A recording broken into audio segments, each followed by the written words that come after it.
Welcome to Azure Infinitum Podcast. This is your host, Reika Fujishima, also known as Hikaru Kazushime around the internet and Runaround Network. Today we are here with a brand new episode, Episode 11. And we're going to be talking a little bit about our Azure Anniversary that we just had. We spent a lot of time on the last episode going over what was coming up, and so we've got some fun memories from the weekend to talk about, as well as what is actually coming up next. We've got Azure Starlight Day 2022. Woo! That is our Azure Infinitum FF14 Christmas time event. We've got a day full of stuff, fun stuff, hunting Santa, maybe a bit of gift giveaways, and a few other things we can talk about here in just a minute. Followed by that, tonight we are going to be talking about the Game Awards 2022. There is a healthy amount of nominees to discuss, and we're going to go over most of the main categories. And a little bit about the games on those categories, and there'll be links in the description on where you can watch Game Awards coming on December 8th. Pretty exciting. A lot of big titles, big titles. Everything from God of War Ragnarok to Stray. We got Kratos versus a cat for Game of the Year, and a few others contending. So a little bit more about that in a moment. Actually, a bit more about that in a moment. So first off, today, our host with us today. How did you guys enjoy the Azure 8th Anniversary celebration month? Oh, phenomenal. As always. Like, our community is the greatest out there. Events are awesome. Everybody shows up. We hang around. The parade always is fun. Yeah. Yeah. Parade is life. Yep. The parades are great.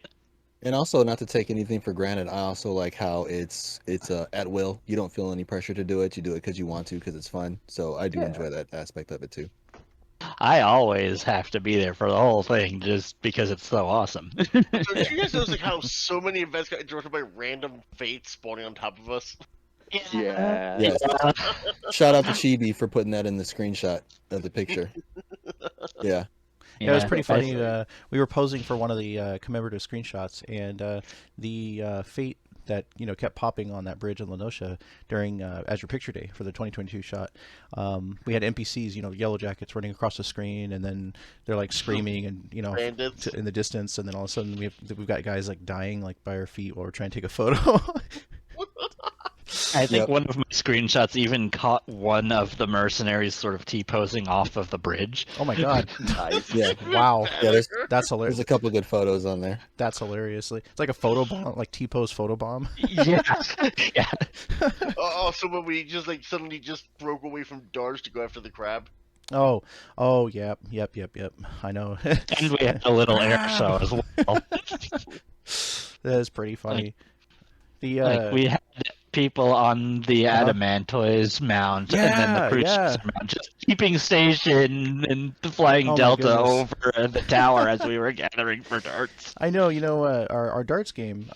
We mentioned this briefly on the last episode. That's where we, diving at random target scenario, DARTS. So we jump from a really high place into a area that we would deem as a bullseye, and it's just tons of bodies raining from the sky. It's hilarious, and everybody stays put. We try to see who gets closest to the bullseye or in the bullseye. There's a couple different variations. We have a map with like a line on a bridge where everybody tries to get on that line, but you can overshoot it technically. That's the worst so one. I know it's like really really crazy. But so with darts, we actually had a Gold Perch Tower in Eastern Lenosha. It's a map that we haven't done for a couple special events, maybe about a year or so. And on top of that tower near the Costa del Sol Aetheryte, we had a whole bunch of people on the spinning turtles. So gathering, it's kind of like you're like, okay, we're all here, and you look up and there's just like this army of spinning turtles above the tower. It's pretty funny sight. You might have seen in our screenshots channel. Lots of crazy moments this time. The parades were interesting because we took a different route on the second one, on the day 2 parade. On the day 1 parade, we ran into some funny occurrences. We had some pretty good raffles. Then we had some sprouts that were following along, as well as some other denizens of Eorzea coming along for the trip as well.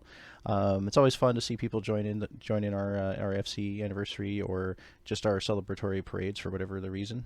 Sometimes it's just a summer festival or just an Azure Day, but either way, I say just, but it's our community celebratory parade, so we'll go through all the zones, usually ARR. I was thinking the whole Costa del Sol thing too reminded me of the winter event from last year, the year before, when everybody got that polar bear. Oh yeah, that's right. And when everybody unlocked that polar bear, there was just like a space elevator, like a column of them going all the way up to the top of the skybox. Everybody was just like floating on top of each other all the way up to the top. Yep. Or the pay whale. The pay whale. A huge Yep. wall of like Pay whales whale. and polar bears. And Morgana. You good there, Osh? Yeah, I think I should be Okay, good. yeah, we hear you now. I keep going from like Wi-Fi to LTE. Okay. I don't know what's going on. Oh yeah, you're loud and clear yeah, I'm now. back. Okay. Yeah, it was Alright. weird. It just like faded out, but okay. Did you? Was there something you were wanting to say? Oh yeah, I was saying like my favorite rando we encountered during the parade was the person who was standing near the Gridania exit that was guiding us out with glow sticks. Oh yeah. I know, like a flight control, like this way. It was In pretty case you got funny. lost, this is where they're going. It's so great to see people like follow along, something that cracks me up actually during our parades is like when we come into Limsa. It's like that entrance to Limsa, everybody's like bracing for some kind of comment or like funny thing that happens, or maybe even like a minor troll, and we're all expecting something, so something funny will happen, and it's even like more funny. Like one time we're just coming through the Aetheryte Plaza, and people have gotten used to the Azure parades, so like someone goes like oh, it must be Azure Day, or like Yep. oh, this again. Yep. Yeah, but this time we actually had like an almost perfect execution of Passage of Arms. Oh, The first yeah. parade, we got a perfect one. yeah. First parade Yeah. it was perfect. Yeah, for those listening, something that's become an Azure tradition. So we'll have 4 paladins gather around the Aetheryte in the plaza of Limsa Lominsa, just at the four different corners. They'll all hit Passage of Arms, which is a paladin move that basically projects these like big glowy blue wings, and it's a really cool pose with the shield out. And when people do it in 4 different corners, it just lights up that whole plaza like really nice, and it's just this big blue light, and it's kind of become like a tradition of ours. So we had like a perfectly timed, synced, execution of doing that. It takes 4 people to do that. So that was really fun. We continued on that tradition. Yeah, and from the top down, it makes a nice square. Yeah. It's pretty cool. You know Yeah. what? I never thought about that. Okay. Totally makes a square. It's pretty cool. Symmetry. Okay. Or He's not diamond if fully- you look at it from a different angle. Yep. Yeah. That's Yeah. It's true. not even really a square, but Yeah. it's nice. Yeah. Yeah. It's a rhombus. Yeah. It could be. Well, wait. Isn't it a rhombus on its side, or can it be like a diamond shape, like our crest? Yeah, a rhombus can be a diamond shape, yeah. So basically, we have a quadrilateral rhombus as Azure crest. Yeah. So, let me see here. Other highlights from the weekend. There's a lot to choose from. We gave away a lot of thrones. Yeah. We had some great donations. Shout out to everybody who donated prizes to the prize pool, whether they dropped them in tab 5 or traded them to council members. We had some really big stuff. Like there's this new flying throne, and it's worth like over 10 mil, like 10 to 15 mil, like somewhere in that range. Usually about 13, 14, something like that. And that's a lot. That's quite a bit in 14.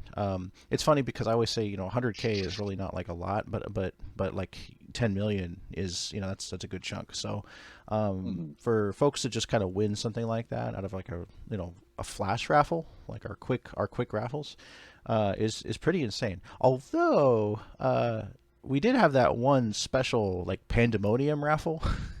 Oh, I love that. You guys one. remember that? That was at the Drowning That was Wench. really cool. Yeah. They had to not only win they had to roll dice in the game basically, and when you roll the dice, you do a little /random command and you get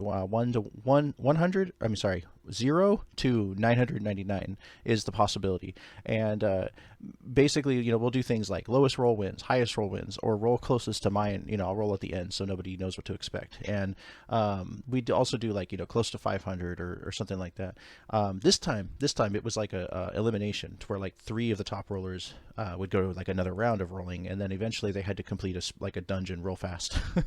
They had to do a speed dungeon, a speedgen per se. Speedgen. So yeah, and then we brought back Need for Speedgens. Yeah, it's been a couple That years. was fun. It's been a few years. We have folks even in the council today that haven't seen a Need for Speedgen, so it's been a few years. Which that basically just involves pairing up people by the duo, making them unsync a dungeon. So when you unsync, it's it's basically the stats are based on what your actual power level is. It doesn't sync you down to what it was back in the old days. And so basically you can fly through it, and we time people to see how fast they go, and it's a big race. So we had a handful of teams. Quite a bit of teams, like 7 or 8 teams, I think, like that. I think it was 7 teams, and the team who won was Lucky, who showed up late. Yeah. And our new friend Halsey, who's not even in the FC, who just randomly joined a voice chat with us and is cool as hell. Yep. Yeah. Community member Halsey. Yep. Of course it was Lucky. Of course Lucky won. Yeah, Lucky was very lucky. lucky because Lucky got lucky earlier in the weekend as well with the raffle, I think it was, or something else. Yep. We had so much going on. We had from the screenshots to the parades to the contests and the games. Trivia Rush was a big one this time. That's our special trivia game where it's basically got 20 seconds to answer a quick trivia question. I tried to make it a little easier this time.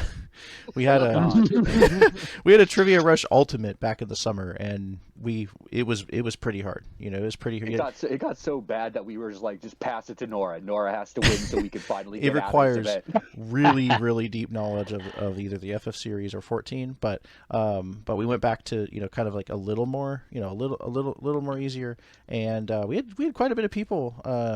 Almost the entire grid was full. Nice. It is I forget, was it 12 or 13 person lanes, and then there's like lanes that go all the way across to the back of a mansion basement where the set is built. And so there's little boxes like Mario Kart. Somebody can basically, when they get a question right, they move up a square, and then they get the box, and the box they have to roll, and depending on what number they roll, a demon wall or maybe something good will happen. So if the demon wall, there's definitely gonna be demon walls in the podcast, so we can't get away from the demon walls just yet. The demon wall basically pushes everybody back, just like in normal Final Fantasy, where demon walls, they push the party back one at a time. They have to answer a question to deal damage to the demon wall, and so the demon wall has a set amount of HP. Usually it's 50k. They deal 10k damage, but there's perks out there. Misty was the wielder of the legendary Manderville Sword of Light, which can cut down a demon wall easily, which he did not use and took home with him after Azure Day. I saw no need to. Like you just kept it like it was a souvenir. And we had some champs who had made it through because it was a multi prize tier. So we had champs who could actually attack the demon wall from behind, and all these little rules and perks, status effects. Excuse me, status effects like in normal Final Fantasy. You had poison, stun, all these little things that went into Trivia Rush. So it was really a sight to see. I also want to say, We are so sorry that we did not realize there were some stipulations to trying to get into Imperium, because that's where the set is. So we had a few people that were not able to be there live at the set in game to watch. So I think somebody put up a stream, so that was something. You know, but we're definitely gonna look into that, because getting people to Shirogane for our Glamour Show mansion that the Akio member Akio provides. Is a lot easier, just estate teleportation. But we had some hiccups, and just wanted to apologize for that. A couple people weren't able to make it. Any other anniversary month highlights for you guys? Just go one at a time. I mean, honestly, cards. Cards is always the best. Cards Against Humanity or Triple Triad? No, Cards Against Humanity. Oh yeah, our Cards Against Eorzea run and that said, also Triple Triad was really good, because what was it? Four had like 15 draws. I think it was 13 to 15 draws. Yeah, and we had 12 draws, a win each, and then finally 4-1 it off of the good old. It wasn't Chaos. No, it wasn't Chaos. It was the other one. Was it when we added Same? Oh, it was when, Same. Was it Same? Yeah. Same was one that we added, yeah. So like Triple Triad, the in-game card game based off of the Final Fantasy VIII masterpiece, in my opinion, is in 14. Basically, there's multiple rule sets you can do. We do the lowest numbers. It's the what's called reverse rules. So that basically means that like even a starter deck can actually get somewhere. That way everybody can play. You don't have to be a Triple Triad master collector in order to get somewhere in the tournament. A lot of people do invest in getting like the lowest of lowest cards to be able to go real far. But at least a starter deck can get somewhere, and people can enter easier than if we just did the high ones all the time. So I was gonna say, one of our members who has literally every card in the game lost in round 1. Yeah. See, you never know. You never know what's possible in those tournaments. So if you ever see an Azure Deluxe Triple Triad tournament on an Azure Day, definitely come by. Whether it's an Azure Day, Summerfest, Anniversary Weekend, something else. If we do like a Christmas card tournament or something, like just definitely come by, because we try to stick to reverse, so it's the most fair. That does present some difficulties in getting people to win who are like aces at collecting the low cards, because they'll basically, it's like Goku and Vegeta going at it. They're constantly even. And so it's pretty crazy. But then we kind of just now started experimenting with better tie breaking. And I think Same and Chaos, usually one of the two will get the job done. But let's move on. Cards was hilarious. We had quite a bit of funny draws, as the usual case goes when playing Cards Against Humanity. What we do is we use kind of like an online freebie. It's based on the game, and we just do like a Discord event where we all hang out and read the cards off, play it like you would the physical game, and then we just give out some prizes in game. So grats to all of the people throughout the weekend who got some prizes, who won contests. We had some participation prizes this weekend as well. So it's a big list. So it's quite a bit of folks got lucky this past Azure Day weekend. We gave out a whole bunch of replica Dreadworm gear. Yeah, we did. Thanks to special shout out to Defensor, who recently returned to our community after a little bit of a break. Yay, Defensor! He came back loaded with prizes for Azure Day, both it's not Summerfest. It was Azure Saints Wake in October, the Halloween party, and Anniversary Azure Day, and we had a lot of crafted stuff that he supplied. So if you got some Dreadwarden gear, there was like tons of high quality complete sets that we gave out. Really nice glamour, like really nice glamour. Made back in the ARR days, still holds up, really nice. Yep. Great replicas for dyeable, so hell yeah. Yeah, I know. Yeah, like dyeable replicas, always nice. I met Defensor when he was in the FC originally. That was before my time, but same. I'm glad he's back, because that dude is awesome. Yeah. Oh yeah.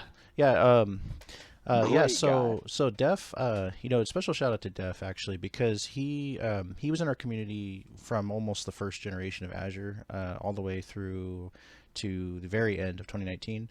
So quite a long time. And he's really proud to be back in our community. So, when folks support for whether it's short or long, it is always appreciated. Prize donations, those are bonuses. But when we have folks that return after these like long breaks, it does mean a lot to us. So, if you're out there, you're listening, you haven't been back to Azure in a while, or maybe you're a community member that's interested in getting involved in our community, we do have legacy member status is something that is kind of like a reward for long-term members. We're kind of always looking for more suggestions on like perks we can do, but we try not to make too much of a difference between the newer members and folks that have been in for 2+ years for legacy member status. So it's they're little perks, but definitely enough to highlight our respect for that. So we do recognize like really long-term members. Council long-term members, we're not better than any new member. No. We've just been here longer. Yeah. Something I like to share We a lot. hope you'll be there that long too. Yeah. Well, yeah. Oh, yeah. Definitely. And thankfully, we do have. This is actually a really good subject because we do have a long retention rate. We do have a pretty decent retention rate. All FCs are always going to have, or what, even communities, online communities, regardless. But in FF14, the free company guilds basically are always going to have a core membership and kind of an outer core. And the outer core are the kind, folks that will come in, try to see if it's for them. Maybe it's not for them. Maybe they have friends elsewhere, or maybe they just, wasn't a fit, or something else. Could be anything. Just testing the waters or whatever. Even folks just trying the game. Like, it might not even be Azure. Like, a lot of times it's just, they're done with the game or something like that, or taking a break. And then you've got your inner core. So your goal as our goal as leaders, one of many, with recruitment is to continue to try to build the inner core as much as possible. Because the longer that folks are together, the more we get to know each other, the more friends we make. And so like I said, we don't try to make too much of a difference between long term and newer members. We like to look at even our ranks as being kind of, well, I personally like to look at our ranks as being horizontal. Not so much a ladder. Nobody's better than anybody, but we have the roles that we need to be able to, administer the community. So I feel like we're all on equal footing. It's just some of us have more responsibilities than others. Yeah, exactly. That's really all it is. Yeah. Exactly. Yeah. And anybody can move up. Right. Anybody. Right. We're always looking forward to anybody that wants to join the support team. Scout is the very first step up from regular member role, and basically what it entails is basically being like a light moderator, being in contact with our communication channels, and from there the possibilities are endless.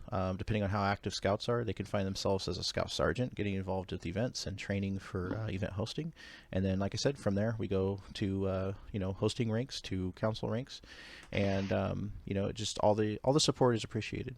So we need more people for Mount-a-thon all the time. Yes, all the time. Maps. Yeah. Oh my god. Shout out to my fellow scouts. Yo, Shoes, good job. Thank you. Yep. So regarding Azure Infinitum Anniversary Month, between Picture Day and our special category in Discord, which we're still going to leave up for just a little bit. We've got some more content to throw in there before that goes into the archive and comes back next year. And then between that and our Founding Day, Founding Day presented a special post on the website, which had a big founding story and the whole lineup for the month. And then the actual anniversary, Azure Day weekend 2022, 8th anniversary, end of our 8th year, start of our 9th. We had quite the month. This November, in my opinion, was like the cherry on top to this year being crazy for so many people, myself included. Not to sound like a broken record, but it has been a challenge. It has been a really big challenge. Moving is never fun, especially when you get a lot of other crazy things thrown in.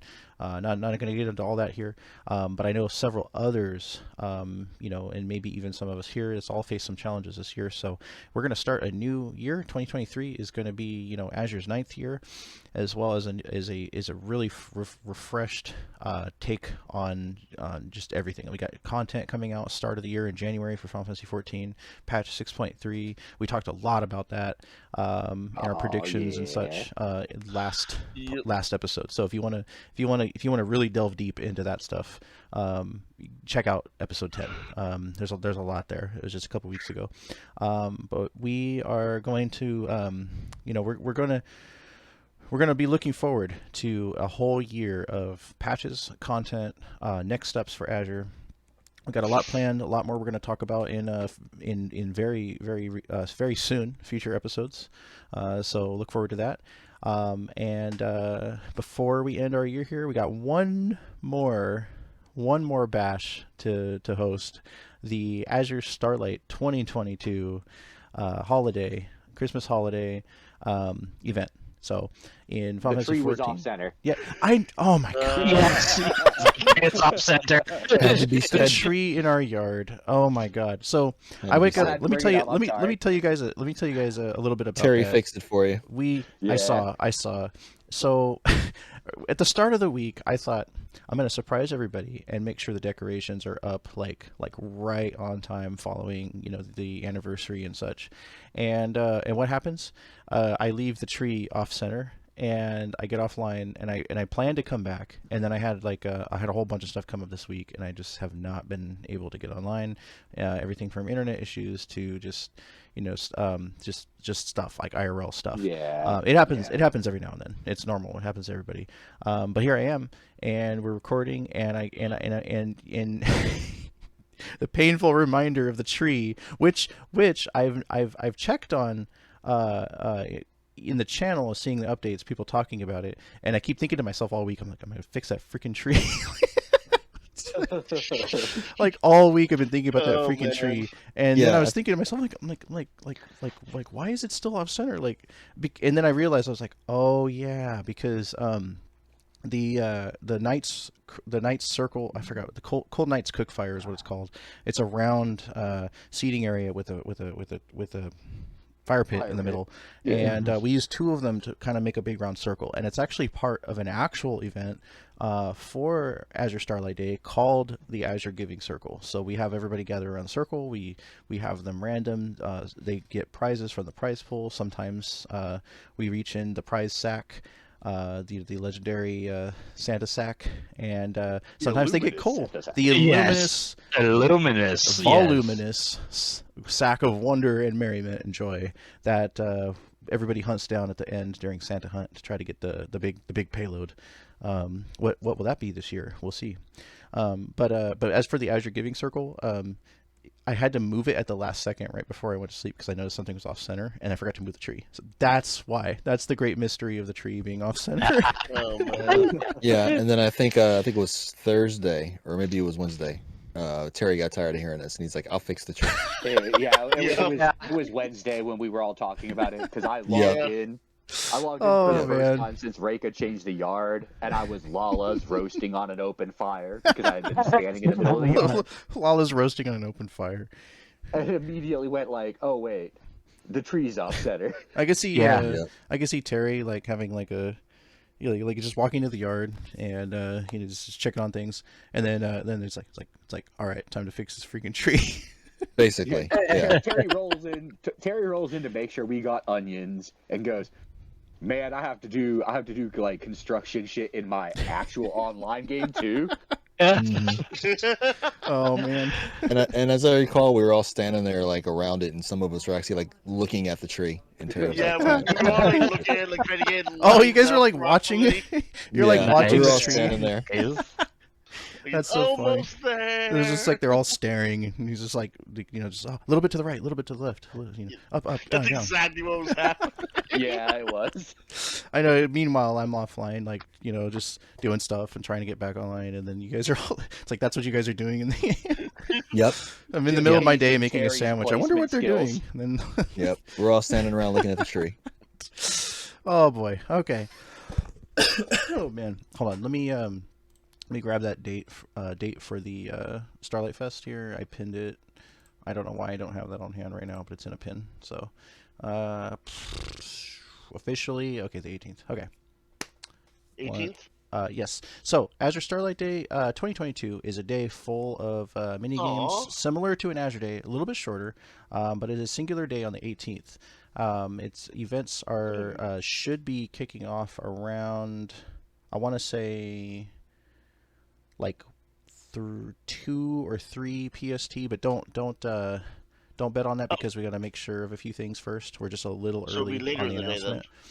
Yeah, I might make it then. Nice. It's kind of hard because we have to. So we try to start it later. We have to basically figure out the most perfect time between EST, CST, and PST because 90-something% of our players and our folks in Azure are in the US. So to get that perfect time between all the coasts is all of the coasts. Like there's more than 2. Look, as long as I can get home in time for the Jets game to be there, I'm happy. When's the Jets game? It's a 1 p.m. kickoff. 1 p.m. Okay. Imagine having a football team that is actually worth watching. We have not had a football team worth watching in years. Don't you guys have phones? This. You're a Jets fan? Don't you guys have phones? Yeah. Don't you guys have a second screen? I boy. know you can't see that, Reika, but I'm glaring at you so hard right now. Misty out there shaking a fist so hard. I'm brandishing my sword at you. Oh man. Alrighty. So, if you are listening, we invite you to come over to Final Fantasy 14 on the 18th. It is like I said, 2 or 3 p.m. But please look for the announcement. We're gonna have an announcement in the announcement channel, Azure social media. We'll also have the dates as well as the website. So just keep an eye out for the official Azure Starlight post. We're just fine tuning a few more things. Probably the next episode of the podcast will have even more details on Starlight Day. But we wanted to give a shout out about that now so people can kind of plan. We try not to put special events too close to holidays, but sometimes our schedule's so crammed we got to get like at least within a week sometimes. So whoever can make it, we'd like to see you there. And just because you're not there on start time doesn't mean you can't pop in anytime, because we're going to be having hourly events, and like I said, the Giving Circle is a big focus. So literally just show up, win prizes. You literally don't have to do anything but roll a dice and win stuff. It's not a contest.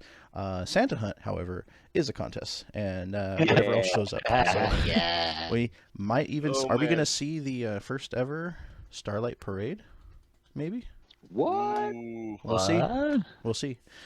So let's go ahead and move on to the Game Awards 2022. Let's start with Best Esports Game, because I know we're not going to do a lot of sports, but we'll start with Best Esports. So once again, Game Awards 2022, that's going to be on December 8th. So just a few more days. I believe the voting period is over now. It does still tell me you can still open, sign but I don't into... think any of us are that. Okay. Okay, so basically we're going to go through the nominees for the 2022 Game Awards. Something a lot of us are looking forward to. There's a lot of big games on this list.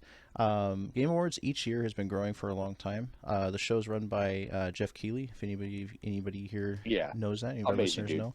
Awesome dude. He's been in the industry for forever. Yeah, like literally at this point, basically might as well be forever. Oh my god, like it's been like a big chunk of our lives. The guy's been around. He's a great guy. He does shows at E3. He does usually the E3's first party coverage of some of the releases and such on YouTube. Yep. And then he does Game Awards. He used to be on G4 Tech TV. Yes, he did. A long time ago. That's where I know him from. Yeah. And he kind of pops up a lot over the industry here and there. Like I said, super nice guy. Hosts the Game Awards. It's a big passion project of his, and I think at some point he's worked for every website. Most of that the was a major website. Outlets. Yeah. A lot of them. Yeah. Handful. If it's not directly, he collaborates a lot. I know a lot about collaboration. So when it comes to what he's done, it's it's pretty impressive. So Jeff usually runs a pretty awesome show. Every year it's there's always something that kind of makes that year unique. Whether there's it's always some special guest Yeah. who shows up and does something crazy. Speaking of special guests, before I we was read the about to say, we nominees, got Yoshi yeah, P. exactly, Yes. Yoshi P, Naoki Yoshida, Why from is everyone yelling that I'm gonna be there? I'm not gonna be there. producer of Final Fantasy 14. Not you, Misty. You're a different Yoshi P.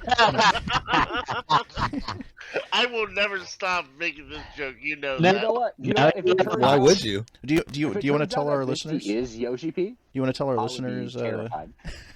You know what? That would be terrifying. I agree. He's here with us the whole time. He is everywhere at once. How are you in like in 2 countries at one time? Like you have Ultra Instinct Magic. ability. Like what? But real quickly, you want to tell our these listeners? whole etherite things. You want to tell our listeners why we call you Yoshi P? Because my name is Yoshi P. There we go. Okay, so That's literally my name in real life. what a coincidence, man! That's so funny. All right, best esports game. We've got Valorant, Rocket League, League of Legends, Dota 2, and Counter-Strike Global Offensive. Dota 2. Dota 2, that's your pick? That's also my pick on Steam for best game that I suck at. Yeah, we got the Steam Awards coming up too. I'm torn between Dota 2 and Rocket League. Dota 2 and Rocket League is Dota 2 and Rocket League. If you look at the list, you see 4 of these 5 games. I know Valorant's been around a minute now. Valorant does really well. Yeah, it does really well. But 4 of these 5 things here have been around for what feels like a decade. I mean, Dota first at came out least. in, like, the At least, early yeah. 2000s. the Yeah, original Dota's like 20 years old at this point. League. Yeah. Yeah, I was well, gonna say Dota. Yeah. Dota was old like Warcraft 3, so Okay. like yeah. Yeah, Yeah. Planned since Dota was a Warcraft 3, yes. Yeah, Dota was a Warcraft 3 mod. League is a rip of the original Warcraft 3 mod. Mhm. Dota 2 is made by the rest of the team from the original Uh-huh. Warcraft 3 mod. Yep. And CS:GO it's Counter-Strike. Counter-Strike's been around since the early 90s. Yeah, Yeah. this is a nasty Counter-Strike was call. originally Counter-Strike was originally a mod of what game? That Half-Life. also started as Was it a mod? Yeah, Half-Life. Yes. Yeah, it It was a was a mod Half-Life of mod. Half-Life. Oh, I didn't know that. Yeah. Okay. Yeah, it was. I have no Yeah. idea. I don't play Counter-Strike, so I don't know. But I 3 of these 5 games started as mods of other games. That's the really funny Yeah. thing. Well, that's an Yeah. interesting fact right there. So, wow. So, Dota 2, Counter-Strike, Global Offensive, League of Legends, Rocket League, and Valorant for best esports. Man, if I had to pick one, I might have to. Oh crap! Like, I might have to say CS:GO. I would like to see Valorant Yeah. win because it's had a really good showing. I haven't played it, mhm. but like people really seem to like it, and it's a newcomer in this category. Yeah. But I'm pretty sure the winner is going to be either League of Legends or Dota 2. So it's gonna come down to Valve or Riot. Yeah, basically. Yeah. Yeah. Yeah, I mean, I like I said, I haven't played CS:GO, but I've seen the coverage for years. So just giving what I've seen with live esports shows and some of the coverage in the industry, it's just constantly in the limelight. Let's go to most anticipated game. Oh Most crap! anticipated. These are big. These Oh. are big. These are big. Starfield, something that has been talked about for years and highly anticipated. We're really hoping that it turns out good. Oh yeah, for sure. Bethesda definitely needs a win right Yeah, Yeah. They We're really, talking about really do. Starfall, right? Starfield. Yeah. Starfield, yeah. Starfield. Yeah, Yeah. Starfield. I think it's funny. Like, I think one more year, we're probably going to see Elder Scrolls 6 on this list Yeah. for right. most anticipated. Because Well, also, I don't wanna Fallout jinx it. 5 also. what's that? Fallout Fallout 5 5. has been. Fallout 5, They yeah. have a project for it at least. Yeah, Fallout 5. Fallout 5. What do you think we're going to see first, Fallout 5 or Elder Scrolls 6? Elder Scrolls. I think we'll see 6 first because it's been worked on Yeah. longer. Yeah. And maybe And after plus Starfield comes out. They've been porting to Skyrim to everything. Yeah. I And know. plus there's been 2 Decade. Fallout games in the last Almost like a 6 or 7 decade. years. Yeah. Yeah, true. The rumor is, where would Fallout 5 be if we do get it? Not Portland. sure. I want it to be in Portland. That'd be interesting. I saw a very convincing fan mod of my home area, the Houston Metro in Fallout, or Oh, that that's awesome. Yeah. I would say it should be in Portland because it's topical, and Portland is halfway to Fallout right now anyway. Man. So might as well just go all the way. Legend of Zelda, Tears, or is it Tears or Tears of the Kingdom? Tears of the Kingdom. Tears of the Kingdom. Okay, we're gonna go with Tears. If we're wrong, please let us know. Yeah. I am Tears so of the far Kingdom. behind on my Zelda. The Yeah. sequel to Legend of Zelda: Breath in the Wild. Yeah, direct sequel to Breath of the Wild. Infamously 10 out of 10 game. Hopefully, Tears of the Tears of the Kingdom is will not give us tears. We've got Resident Evil 4. I'm actually really pumped about that one because it's a lot to remake. know. Yeah, but it looks It's good. not going to win, but that's my favorite Resident Evil game. So What are you buying? I would be really, really, Mike the vendor. really surprised. I love it so much. Yeah, they showed him. They showed him at that one trailer. He's in it. But I'd be really surprised. I know like it's very anticipated, but is it as anticipated as Starfield, Zelda, or the next one, Final Fantasy 16? Yeah. I gotta go with 16 here. Yeah, me personally, I just yeah. go 16. I agree. Me Do you hear personally. they're trying to give 16 an M rating? Sweet. They're giving an M rating for the violence and sex. yeah, exactly, yeah. Do and, it. And drug use. M rated FF. Interesting.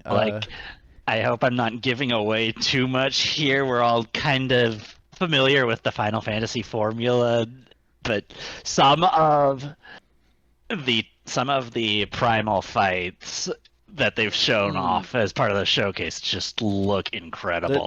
They look really good. Yeah. Yeah. And I also kind of like how the back and forth, in between different Final Fantasy games, where sometimes the primals or the summons are kind of like in the background, and sometimes they're like the main thing. So in this one, they're kind of the main. They're thing, front and center. Yeah, they are front and center. I'm kind of looking forward to that. Definitely, yeah. They were really flashy in also- 15, but this is like, this is a lot crazier. They're like Yeah. really part of the story. Yeah. Yeah. Yeah. I'm all about that. I want to see how that looks. I also can't discount the general public interest in Hogwarts Legacy. Yeah, that was the next one on the most anticipated game. I hear that sigh, There's a lot and of people who are like, I give a yeah. sigh as well. Yeah, Yeah. me too. Everything that they've shown off, it looks exactly like the Harry Potter game I wanted as a kid. But the more Nowadays, you look into the story and where they're going narratively, what they've said about it, I have to give it a pass. I just have to give it a hard pass. Yeah, I don't think it's gonna win because the people who vote on these kind of awards aren't the standard Harry Potter fans who are Yes. gonna buy this game. The standard Harry Potter fans. Yes. Yeah. Well, the ones. I mean, there's also the substandard Harry Potter fans where we're like, no, we don't want to associate with those people anymore. But And then there's the. When you said substandard, I thought you meant those of us who are degenerates and hang out on AO3. But oh no, those are fine. I'm talking about the people who are just still cool with JK. Like, yeah.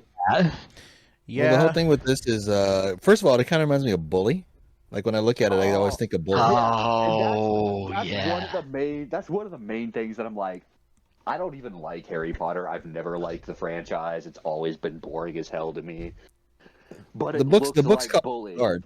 The books actually caught me off guard. Like they were big when I picked them up. I think they were on the third book, and I was like, yeah, let me just try this. It's on sale for $9. I didn't put that book down. I read it overnight. But the thing with this game that's kind of holding me back is there's no Quidditch. So I'm like, are they going to sell us the Quidditch? DLC? Oh, seriously? Oh my wow. I'm sure they will. Yeah, there's no Quidditch. Yeah. So that's the DLC or the season pass right there, I bet. Yeah. But, like you were saying, like Bully's one of my favorite games ever. And Bully is it looks vastly like Bully. underrated. I feel like Rockstar We needs need to a- look into that and make it number 2 or something. Yeah, Or at that's least a remake remaster I would Or be remaster down it. for. There's no Especially remaster? now, could you imagine a Bully game based on 2022 high school? Like, you know how crazy that would be? Like, I would love to see that. Be And interesting. everybody shot Very. on it when that game came out because they're like, "Oh man, it's promoting being a bully," and I'm like, "No, Jimmy's an asshole, but he's an asshole for good." Shout out to G4 coverage back in the day because their coverage of the first Bully was excellent back with Shout out to back with G4 X-Play in and stuff. general because we just general, had a ton of people laid off and the entire thing went down. super quick. Really, yeah. It's there's some folks I know from the inside that are really pissed off about that, but they can't talk about a lot of it publicly. Yeah, Back of the but show it is so good. I'm just gonna say it's sad. Oh, It's man. sad Back because of the show. they were aware that Explain. the product they were producing, of course, was not going to be exact like the old G4. But there were some really talented people that like worked hard on the new G4, and so to have that happen a second time, like I highly doubt we're ever going to see a third rise of G4. Oh no, I think that was basically a death sentence, like forever for that. But but I mean, what's really weird? It's really weird to say that we're gonna move on to the next subject. But what's really weird is that I feel that they had a thing going on called Before G4 before they launched on TV. And before G4 was basically all of their online stuff they were doing, they were doing like reviews without having a channel yet. They were basically just building up the audience and doing shows like through Twitch and YouTube and such, and having various people that were coming on to be hosts start posting G4 content. So I feel like that model was working better than when they went on TV. If they would have just kept that sort of thing and become kind of like a I don't mean to say this, but like all the way, but like a second IGN, but with a different personality. But as for the most anticipated game, I don't expect Hogwarts Legacy to win simply because there's a massive controversy surrounding the author. Yeah. I personally, my whole Harry Potter experience stopped at book 4. I got to the point where I was just basically like, there was a lot going on in my life, and I dropped the series for personal reasons. A lot of them did have to do with religious reasons, so I'm going to get some flack for that probably, but don't care. But we got to a certain point where basically, I was seeing the pop culture explosion. A very, very, very. I want people to understand that I'm very attuned to like pop culture. Here in California, we've had conventions for a long time. I know we have in the U.S., but here in Cali, we've got a little bit of a unique convention subculture going on. We have stuff going on probably. Normally pre-pandemic we had stuff going on, several cons a month basically, and whether it was a large or small, there are events up and down the state like all the time. And seeing the Pokemon boom, Harry Potter boom, Dragon Ball Z, Toonami, etc., everything you can think of that exploded in from the 90s plus, whether it was from Japan or Cartoon Network, etc. I was always really, really, really attuned to that. So as someone that actually dropped the Harry Potter franchise, I actually still saw the explosion and was very, very, very attuned to like friends who who wanted to watch the movies and stuff like that. And so today I am one of probably a smaller subset of people that like or dislike it, that have a really big problem with the author. So, so from my perspective as a journalist, here's the thing where I have to go back as a journalist and I have to be objective. So, to be an objective journalist, but also have support for this and unsupport for that. It literally turned into one of the most unique cases of me having to review something or having to look into something, because we either will get review copies or we'll be asked to QA test something, and so I want to actually like say that for Hogwarts Legacy we've got this amazing work as a video game, but as a unique entry on this list, it has to be probably the most unique entry on the list to me, in my personal it's opinion. Controversial as shit. Yeah, exactly. That's what I'm trying to say. So it's like the devs might have put in so much work. It might be a beautiful game, but it's gonna get boycotted by a lot of people on principle. Yeah, right. Yep. So that's why I don't want folks to like completely disregard any of the names on this list. Like continue to anticipate what's on here, because we've got a game that's old, Resident Evil 4, but it's getting a remake. We've got Starfield, which we don't have any idea when it's going to come out, and there's a lot of question about Bethesda right now. And then we've got Zelda, which you can basically expect to be a masterpiece. And then you've got 16, which there's also a little bit of controversy and a lot of wonder about. You've got the people who are like Final Fantasy isn't good anymore, and you got the other people who are like, welcome to Yoshi P. You're gonna see, then you got the other people who are like, creative business unit number 3. Feel like political reasons, and so every single one of these games is like controversial in its own way. Wait, the political thing? Except for Zelda. Talking about Except for Zelda and Zelda's got its own because remember they couldn't show the direct in the UK because of the title. They literally had it the same week Queen Elizabeth died. Yep. Oh my god. That was just because of like bad timing. And that was just bad timing, but like, okay, you've got this game Wait, called is that in 16? Tears of the Kingdom Tears of the being Kingdom. revealed. Oh. Being revealed the week Queen Elizabeth II died. I didn't even catch that. Well, see, I mean, I'm California and the USA. I'm not going to catch a lot of UK politics, but I mean, of course, you know what's funny though is I did watch the entire Queen's funeral, so but I didn't even catch that. Oh my god, like Tears of the bad timing, bad timing. Like Nintendo of Europe still streamed it. Nintendo of America streamed it, and obviously Nintendo Japan streamed it. Nintendo UK said they could not stream it. Oh, they should have streamed it because it's going to be all their money forever. Like, that's how you sell Switches. Like, okay, guys, so we got Best Adaptation, Uncharted, the movie, based on the Uncharted PlayStation games. Sonic the Hedgehog 2, based on Sonic, of course. That's interesting. It's Sonic the Cuphead show. So that's excellent. I've watched that with my kids. Cuphead. You know, it's really funny. Pretty good. I bet that adaptation's perfect because they already used, that old school animation style. It's pretty spot on, and they have a lot of shout outs to all those older cartoons, all those Fleischer cartoons. It's pretty good. I watched that with my kids. That's my favorite thing about it is that it shouts out to old Fleischer and Max Studio stuff. Like, oh my god! And you know, it's pretty good. When I see Cuphead, this is this hand drawn animated video game already based on animation, and then I see an animation based on that.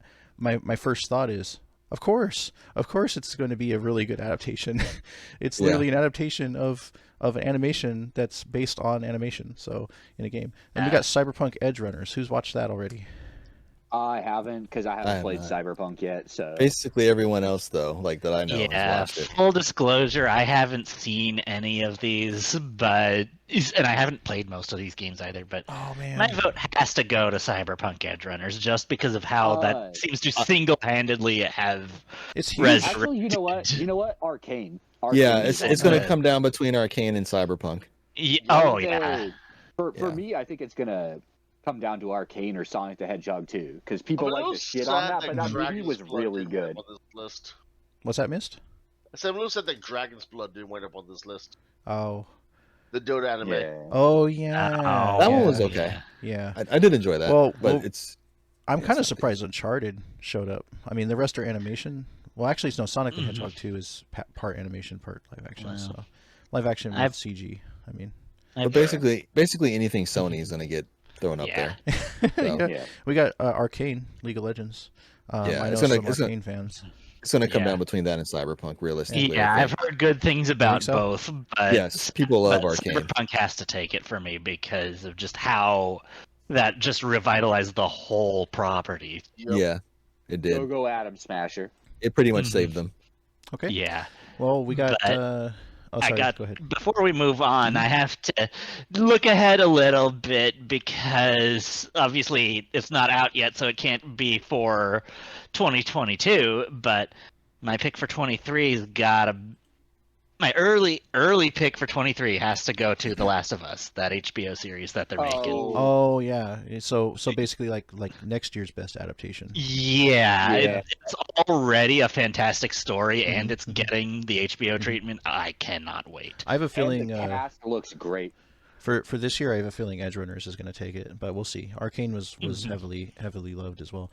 So we've got best debut indie, starting with Vampire Survivors. I don't know what that is, but it keeps popping up on my Steam. You think so? That's winning. Is it fun? Yeah, It is ridiculous. That game has an outside chance of being Game of the Year. It honestly does. Yeah. So, huh? Yeah, I've heard is it nominated here? No, it's not nominated. Okay, no, it's not nominated for Game of the Year. Yeah. If it was though, I would have gave it an outside chance. It's for like indie debut, I think. Is it a Don Maku? Or is it's going to clean up everything else, though. Everything else it's in. Is that what it is? It's a shoot 'em up Don Maku game. It's basically a bullet hell, but you're the bullets. Bullet hell. Yeah, that's right. Yeah, so instead of you dodging it, you're basically the thing that's spitting the bullets. I got the term right in Japanese, but shoot 'em up is slightly different. No, well. Don Maku is basically just Toho. Yeah, Toho. Yeah, okay, Yeah. Then we Bullet got Hell is his own thing. Yep. Tunic. Have you guys played Tunic? It's kind of like a throwback I've to old seen Zelda. Tunic. That one is on my back list. I like, watched. It's on my Tunic backlog. I need during, to play that. It was SGDQ. They played Tunic. Yeah. You know the crazy thing about that game is I Just look looks at adorable. it and it looks great, but there's been like a couple like I would say over the last like maybe 8 to 10 years, there's been about 4 or 5 games a year that are excellent like that. Like I see that and I think of Bastion. Yep. And, yep. That's it's an excellent. Hyper Light Drifter. Yeah. And stuff like that. Exactly. So Zelda, but if it was flashy. yeah. Yeah, and there's been a bunch of games like that every year. So to me, Tunic seems to be like that game this year. You know, like Dead Cells, I'll even throw that in there too. Stuff like that. Yeah. What about Stray? Yeah. We got Stray on the best game nominee. That's gonna win some things for sure. Stray has got to win something because Yeah. it's in a few love categories. I love Stray, but it's not that great of a game. You think it's Kratos' nemesis for Game of the Year? No, nowhere near. Okay, we'll talk about Game of the Year in a minute. What is But, this like, game? Like Stray was fucking awesome. Yeah, Yeah. you play but- through it? Oh yeah. Yeah, I got it day one because they gave it to us for free for PlayStation Extra. Nice. And I love that game. I just don't think it's indie debut game or game of the year. Okay, we got. I'll probably give it to Tunic over Stray. Here's a game. Another game on the best debut indie list is named after a very common pain medication, Norco. I have no idea what this is. I've never seen this I before. don't know anything about it.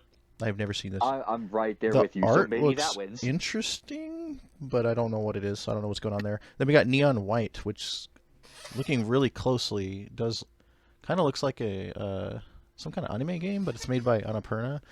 So don't know there. Yeah. Highly rated though. If you guys listening like Annapurna. know these, tell us a little bit more about them in the comments.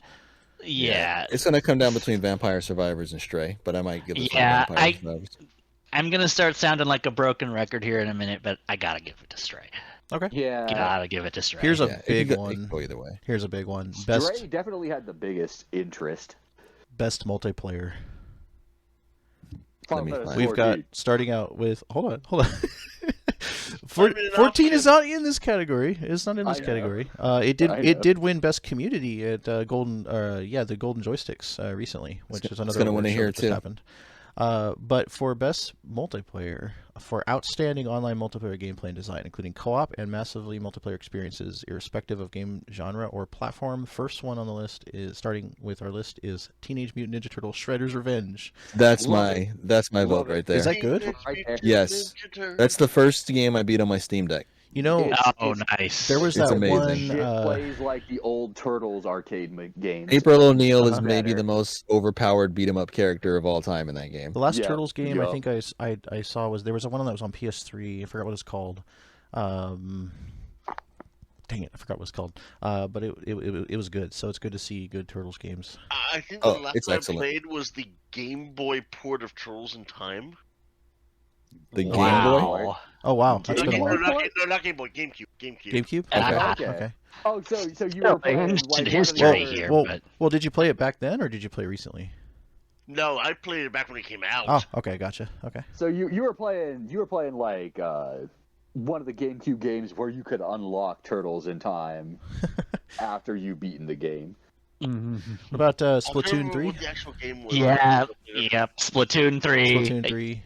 I have to Okay. go with Splatoon That's a big 3. one. It is my pick for best team-based shooter. I think on that's the a pretty market big right now. contender on this list here. Yeah, it is. Is- It's probably going to come down between Splatoon 3, Overwatch, and COD, sadly. But Yeah, yes. Overwatch 2 Yeah, recently released. I'm not sure Overwatch is gonna get it this time. Honestly, It's like, really new to this list here. I like the gameplay of Overwatch. I like the Uh-huh. gameplay. Full disclosure, I like the gameplay of Overwatch. It's just the rest of the game is just Mhm. too predatory. Like, you talk about controversy Yep. with Hogwarts Legacy. This one is controversial in its own right. I Uh-huh, mean, uh-huh. putting aside that it's Activision Blizzard, putting that aside, that whole Right, thing aside, right. which I don't Yeah. mean to diminish it or anything. But Right. That is several podcasts. In their voice chat. Yeah, on just on the merits. Yeah, let's look at the game like it just itself. Yeah, the battle pass model that they're using for Overwatch 2 sucks. I'll just come right out and say it. That's fine. Yeah. I'm one of those that's perfectly in the target audience for these things. Way too much more on the income versus disposable time scale. Right. So I am very much in line with the kind of player that they're trying to attract to this. I don't like the battle pass because it's not rewarding enough. I want Splatoon to win, but it's going to be Call of Duty. Yeah, Call of Duty Modern Warfare 2 is listed on the best multiplayer list. It's also very, very new. Just came out very, very super recent, like within a month ago. I think it's been about within a month. Super new. Call of Duty is just a franchise that does the same thing. You kind of expect it to be in this category. You pretty much expect it to be here. Multiverses. I mean, that's the other one. I have to give a shout out to Multiverses. I would love to play Multiverses with some of y'all sometime. Yeah, I have to give them a shout because it is probably the Smash clone that is going to stick. So I have to give them props for that. Yeah, we actually talked about Multiverses on our last episode very slightly. We were talking about I games. brought it up. Yeah.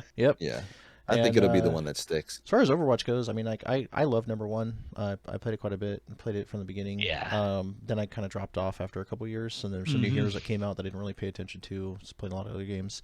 Yeah. Did download Overwatch 2 on my Switch just to give it a shot. I don't know how dedicated I'm going to be to that. Probably not very much. But it's on the Switch. Yeah, it's on the Switch. I did not know that. It's on everything. I just downloaded a Switch the other night.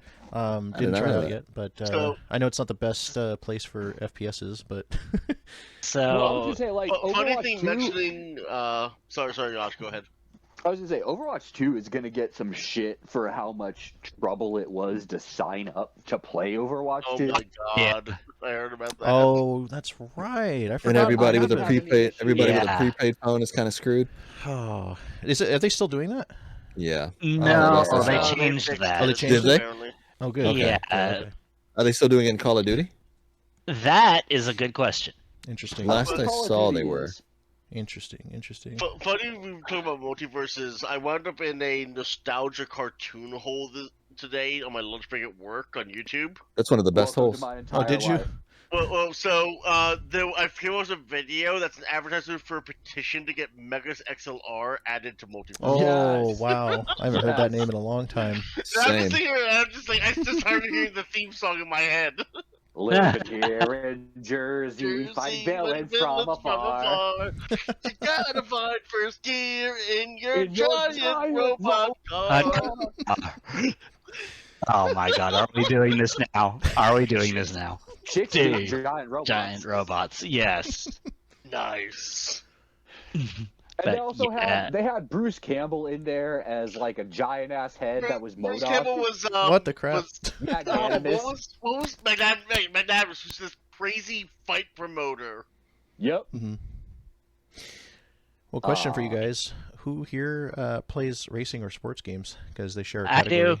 Yeah, I do. I do off and on. Best traditional and non-traditional sports and racing games. Yeah, last word for best multiplayer. I think Splatoon gets the Nintendo bump. Like I see Call of Duty, but I think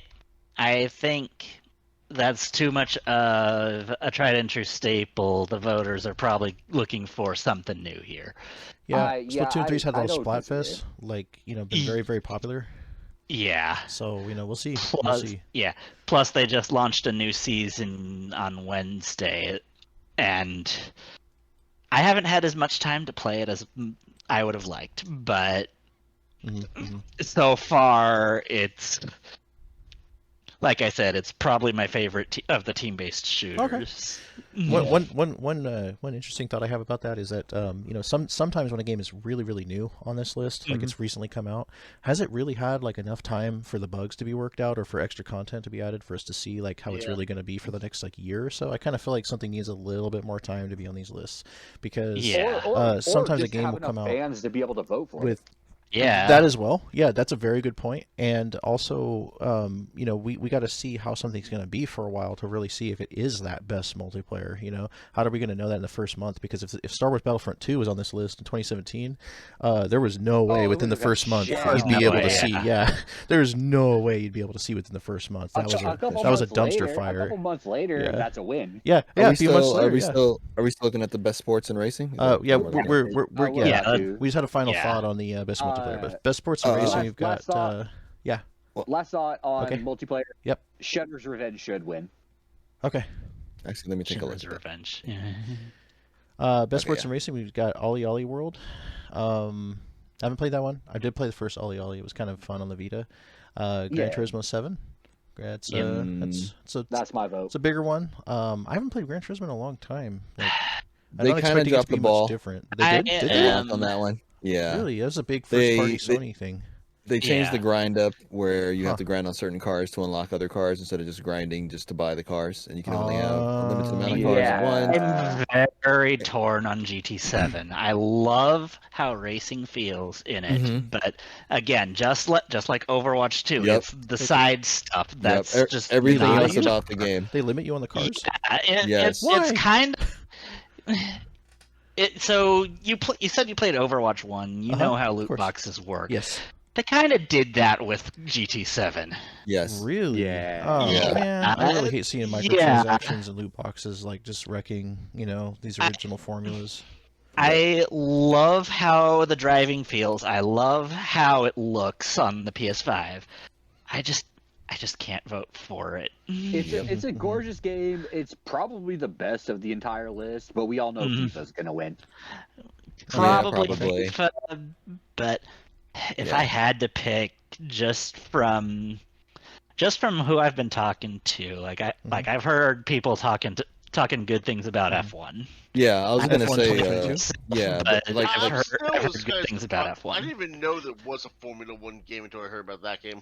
Oh, dude, they're beautiful. They're some of the best racing games you'll ever play. They put out Formula 1 racing games like every 2 or 3 years tops.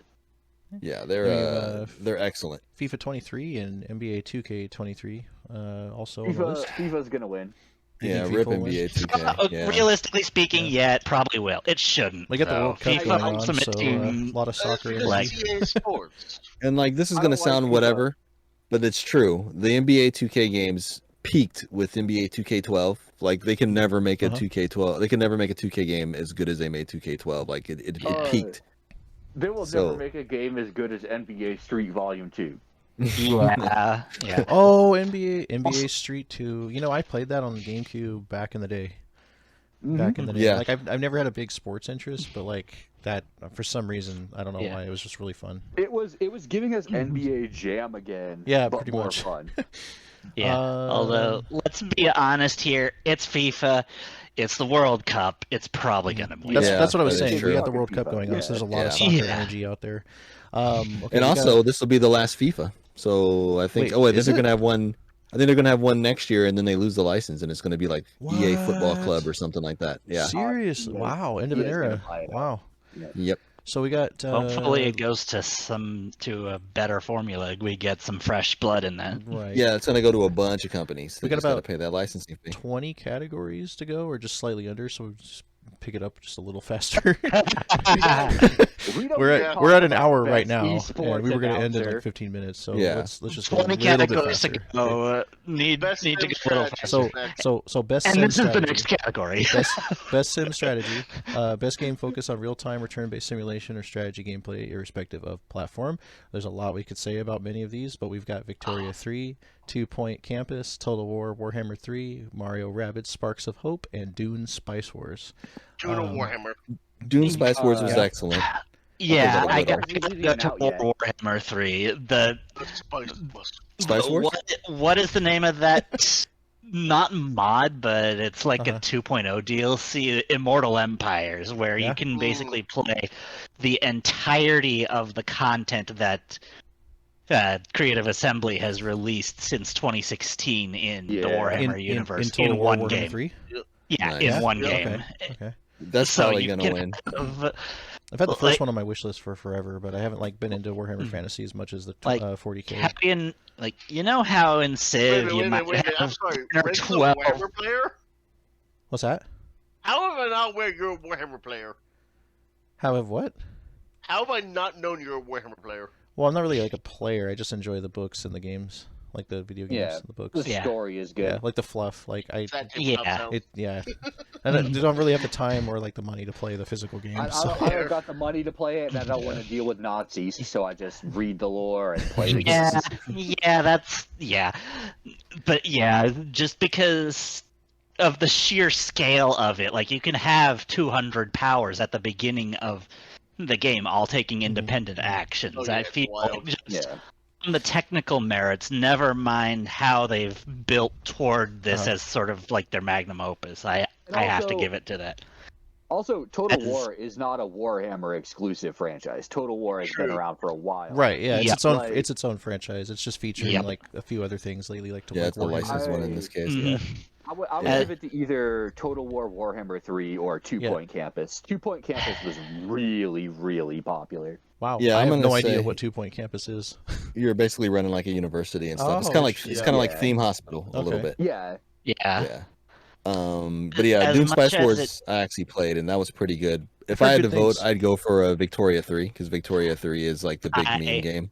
Love Victoria 3. I love everything Paradox Studios puts I was gonna out. say it's Pretty Paradox, much. Yeah. Pretty much, yeah. Can vouch I've got like 1,000 hours in each of them. Yeah. And over the years. I would not be surprised if it's I just Dune. think it's too early for Victoria 3. Dune- Dune, Dune Total War, was Warhammer cool. 3, or Victoria 3 is my speculations. Yeah. It's gonna just be too it's early gonna be for Warhammer. Victoria Though. 3, as much Warhammer's as it gonna win. pains me to admit it. Yeah. Like I said, It's Mario too early to Rabbids call is for great and Dune all, but I don't 2. know if Mario Rabbids holds a candle to the other ones.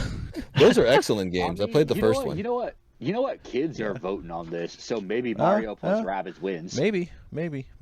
Oh, real quick before we move on, I just wanted to say, when are we going to get, or what would be nice to get is Total War Star Wars. Yes. Oh my god. Yeah, that'd be amazing. Or a remake of what was it called? Empire the at Empire at War War, yeah. remake. Yeah, Empire at War is an amazing game. Like a lot of people are still play playing that. that with I still have mods. it. Like the Clone Wars mod is like amazing. Like Yeah. okay, Yeah, let's go on Empire best family game. There's a lot of good games here. We got Let's see. Splatoon 3, another Splatoon nominee. Nintendo Switch Sports, Mario Rabbids again, Lego Star Wars Skywalker Saga, which is actually really nice. They combined like everything in that. It's really good. Yeah. Kirby and the Forgotten The Land. Skywalker Saga was also really good because apparently you could do like broken combos and just like flip around Oh, yeah, that was everywhere. so wild. Most of the character interactions were pretty wild. Yeah, character interactions are great. I like that one, but I'm gonna go Splatoon 3 on this one. Yeah, I don't see Switch Splatoon 3 is Sports. gonna win this. I don't see Yeah. Switch Sports beating any of these other four. I think Kirby might actually take it as a dark horse. Yeah, maybe. Yeah, it's gonna be a think Nintendo so? game. Yeah. Just America the I mean, nostalgia, yeah, right now. great. Yeah, nostalgia. Plus, I've heard Kirby and the Forgotten Land. I've heard good things about it. I have it on my Switch. I never got to play it. Do you mean But The recent heard Kirby really games good have been things really about good. Is that the one where you can turn into a car and stuff? Yeah, Yeah. Kirby can basically Yeah. like absorb like all these different things. Yeah. Did you Yeah. mean a Nintendo game? Did you mean as like a first party? Because technically all four of these or all five of these are actually available on Switch. That is true. Well, I was thinking either Kirby or Splatoon, like Kirby or a first party game. Yeah, those yeah. are big players. Yeah, Hell, 3 of them are only available on the Switch. yeah. And, I think I give it to Kirby. Mm. As Okay. much as I love Splatoon, let's give Splatoon I that would other love category. to see Kirby Let, like take this one. That would be really let's cool. have Kirby take this one. I'd Like, love to see Kirby is- take it, but like kids love Fortnite and Splatoon is like Fortnite, so let's go. This isn't just my salt over Splatoon 3's ranked mode speaking, by the way. This is not just that. Uh-huh. Yeah. Well, we got best fighting game up next for a best game design, primarily around head-to-head combat. So starting with Sifu, which I know Sifu was like really popular with those that played it like earlier this year. Is that technically a fighting game though? I don't count that as a it's considered a fighting but game. apparently it does. It's considered a fighting game. Multiverses, another nominee for Multiverses. King of Fighters 15, which is classic staple in the fighting game genre. Then we've got JoJo's Bizarre Adventure All-Star Battle R. which I have not really had the chance to check out. I want to. It's all right. And DNF Duel, the return of DNF. Dungeon Fighter. Dungeon Fighter, yeah. Yep. Wait, how's Guilty Gear not on here? Yeah, where's Guilty Gear Strive? That is a very good question. Oh, Where the heck is Guilty Gear? Strive came out last year. Oh, did it? Okay. Technically, yeah. Yeah, it did. Okay. Bridget Mains, we ride. That said, why isn't Melty Blood on here? Oh, man. Guilty Blood's been out for a while, though, hasn't it? The newest Melty Blood came out this year. Okay, the newest. Okay, Man, it probably just didn't make it to the nominees. You know what? Honestly, I think it's more of a. I hate to say it, but it's a little niche because there's a lot of people don't know about Melty Blood, but Melty Blood is awesome. It's one of the best fighting games out there, but it is. Yeah, I get it. It is, but it doesn't get get the exposure that it deserves. It's anime based, but people don't know the animes it's based on. It's Type Moon too, isn't it? Huh? Isn't it Type Moon? Type Moon is the storyline based. Yeah. Oh, gotcha. Okay. French Bread started the development of Melty Blood games. Yeah. Okay. But it's been a while. It started as a Dojin game. Yeah. And then became official canon. Yep. So, I mean, I'm looking at this list. I really don't know a lot about most of these games, but I do know about King of Fighters. So that's my pick. That maybe, yeah. For what I've heard about Multiverses, It's fun. Yeah, I'm going Multiverses on this one, just because it is like Ash said, the Smash sequel that sticks. Oh Smash successor that sticks. my god, you guys! The next one is best role playing. Oh, Yeah, I was just looking at that. It's working. I feel like I just heard like a bomb go off. Like, Yeah, like I there's was just so looking at much that. that comes to mind. Like even beyond what's in the nominees here. Nominees being Xenoblade Chronicles 3, That's gonna win. Triangle Strategy, Oh, I wish that would win. Pokemon Legends Arceus or Arceus, Not gonna win. Not No, gonna win. not gonna win. Nope. Live Alive, Really? the Live Alive remake or remaster. Not gonna win. Oh, Yeah, that was one of my favorite Super Nintendo games. your excitement is also my excitement, Osh. Like I was waiting for them to bring Live Alive to the West forever. I played that shit subtitled on yeah, my exactly. SNES 9X back in the day. Like, Yep, and then here it is, but I don't know if it's going to compete against the next one, Elden Ring. Yeah. Yeah. Yeah, it's gonna come down between Xenoblade. It's gonna come down between Xenoblade and Elden Ring, but I think Xenoblade's gonna win because it's. What's that missed? That's I'm hoping for Xeno or Triangle. Yeah. Same. You think Triangle has a good shot? really? For those who I think actually Triangle played Strategy's too niche. Yeah. it might be too niche, yeah, but Xenoblade gets shot. I think Triangle Strategy's in the same spot as Live Alive, although Triangle Strategy Yeah. is not a remaster, but it is something that we wanted to see from Square for a while. It looks really beautiful. It's an awesome throwback to Square Enix Tactics games, but Yeah, they're throwing it back to us old school gamers. Yeah. but Elden that's Ring is not- massive. I mean, Yeah. Yeah. that's a huge giant on this list. I just here. have a feeling for this category they're going to want to give it to more of a traditional RPG, so I think they're going to give it to Xenoblade. Or I think I would people love to voting see would give it to Xenoblade. I would love, yeah. You know why? Because Xenoblade is awesome. the more publicity and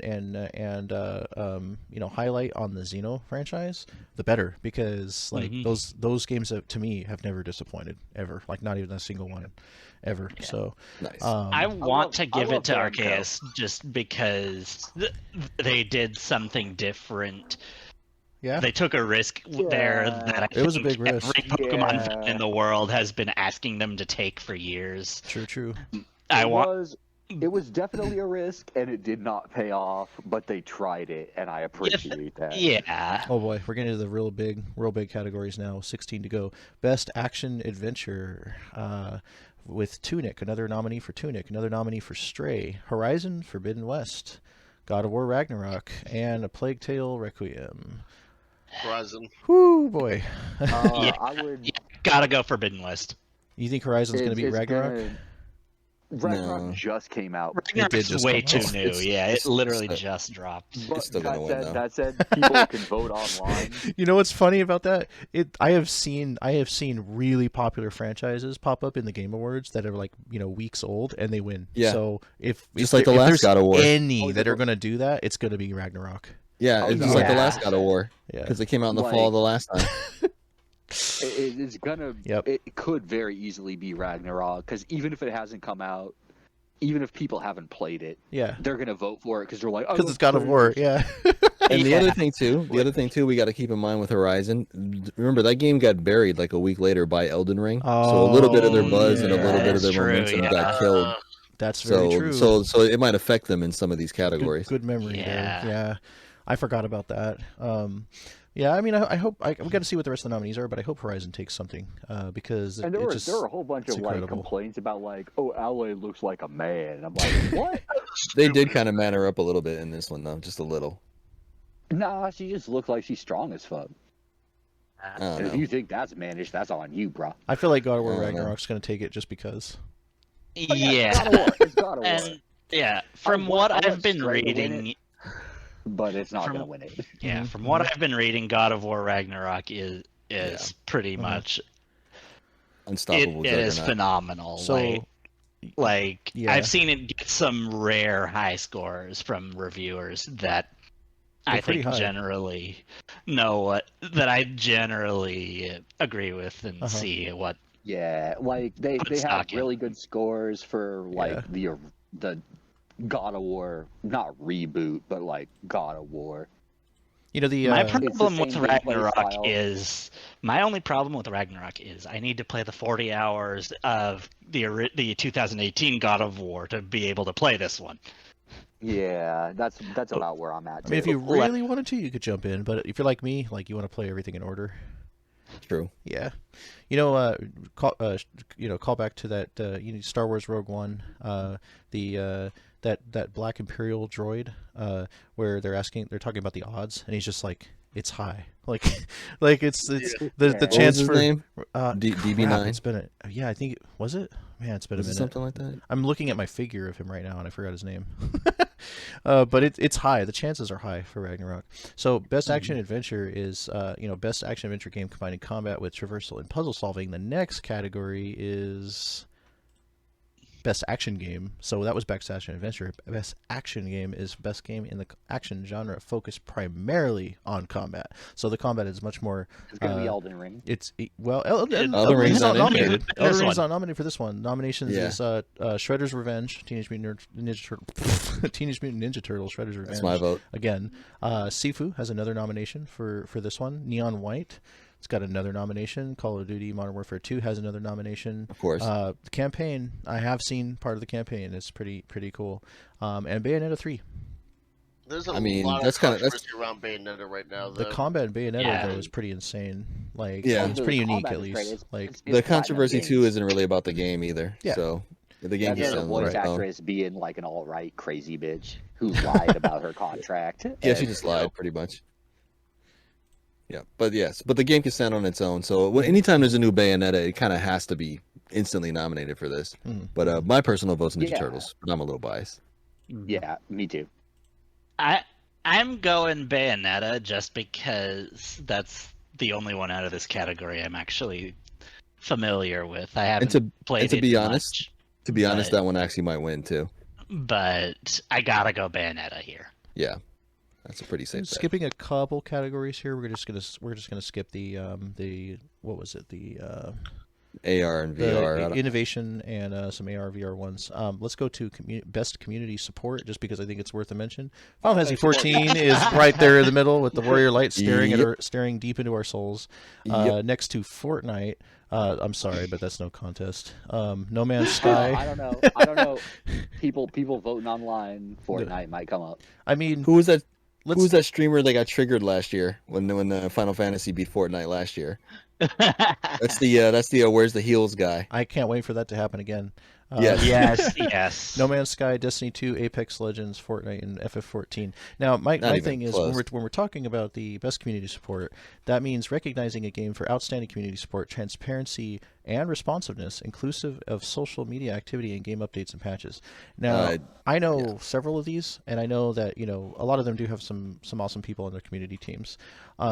But the community team that I know of 14, and I know I'm probably biased for this, but but We're all it biased. is Yeah. it is so much more unique and feels more hands-on than like, and it's not just the way the developers respond to the community, but between their forum and their social media and the way they address things and their community streams and how kind of Live hands-on letters. they are. Yeah. It is really, really, really like grade A, like triple. It's not even support. close. Like It's not even close. I with can't any other imagine game. any of those other ones being that clean.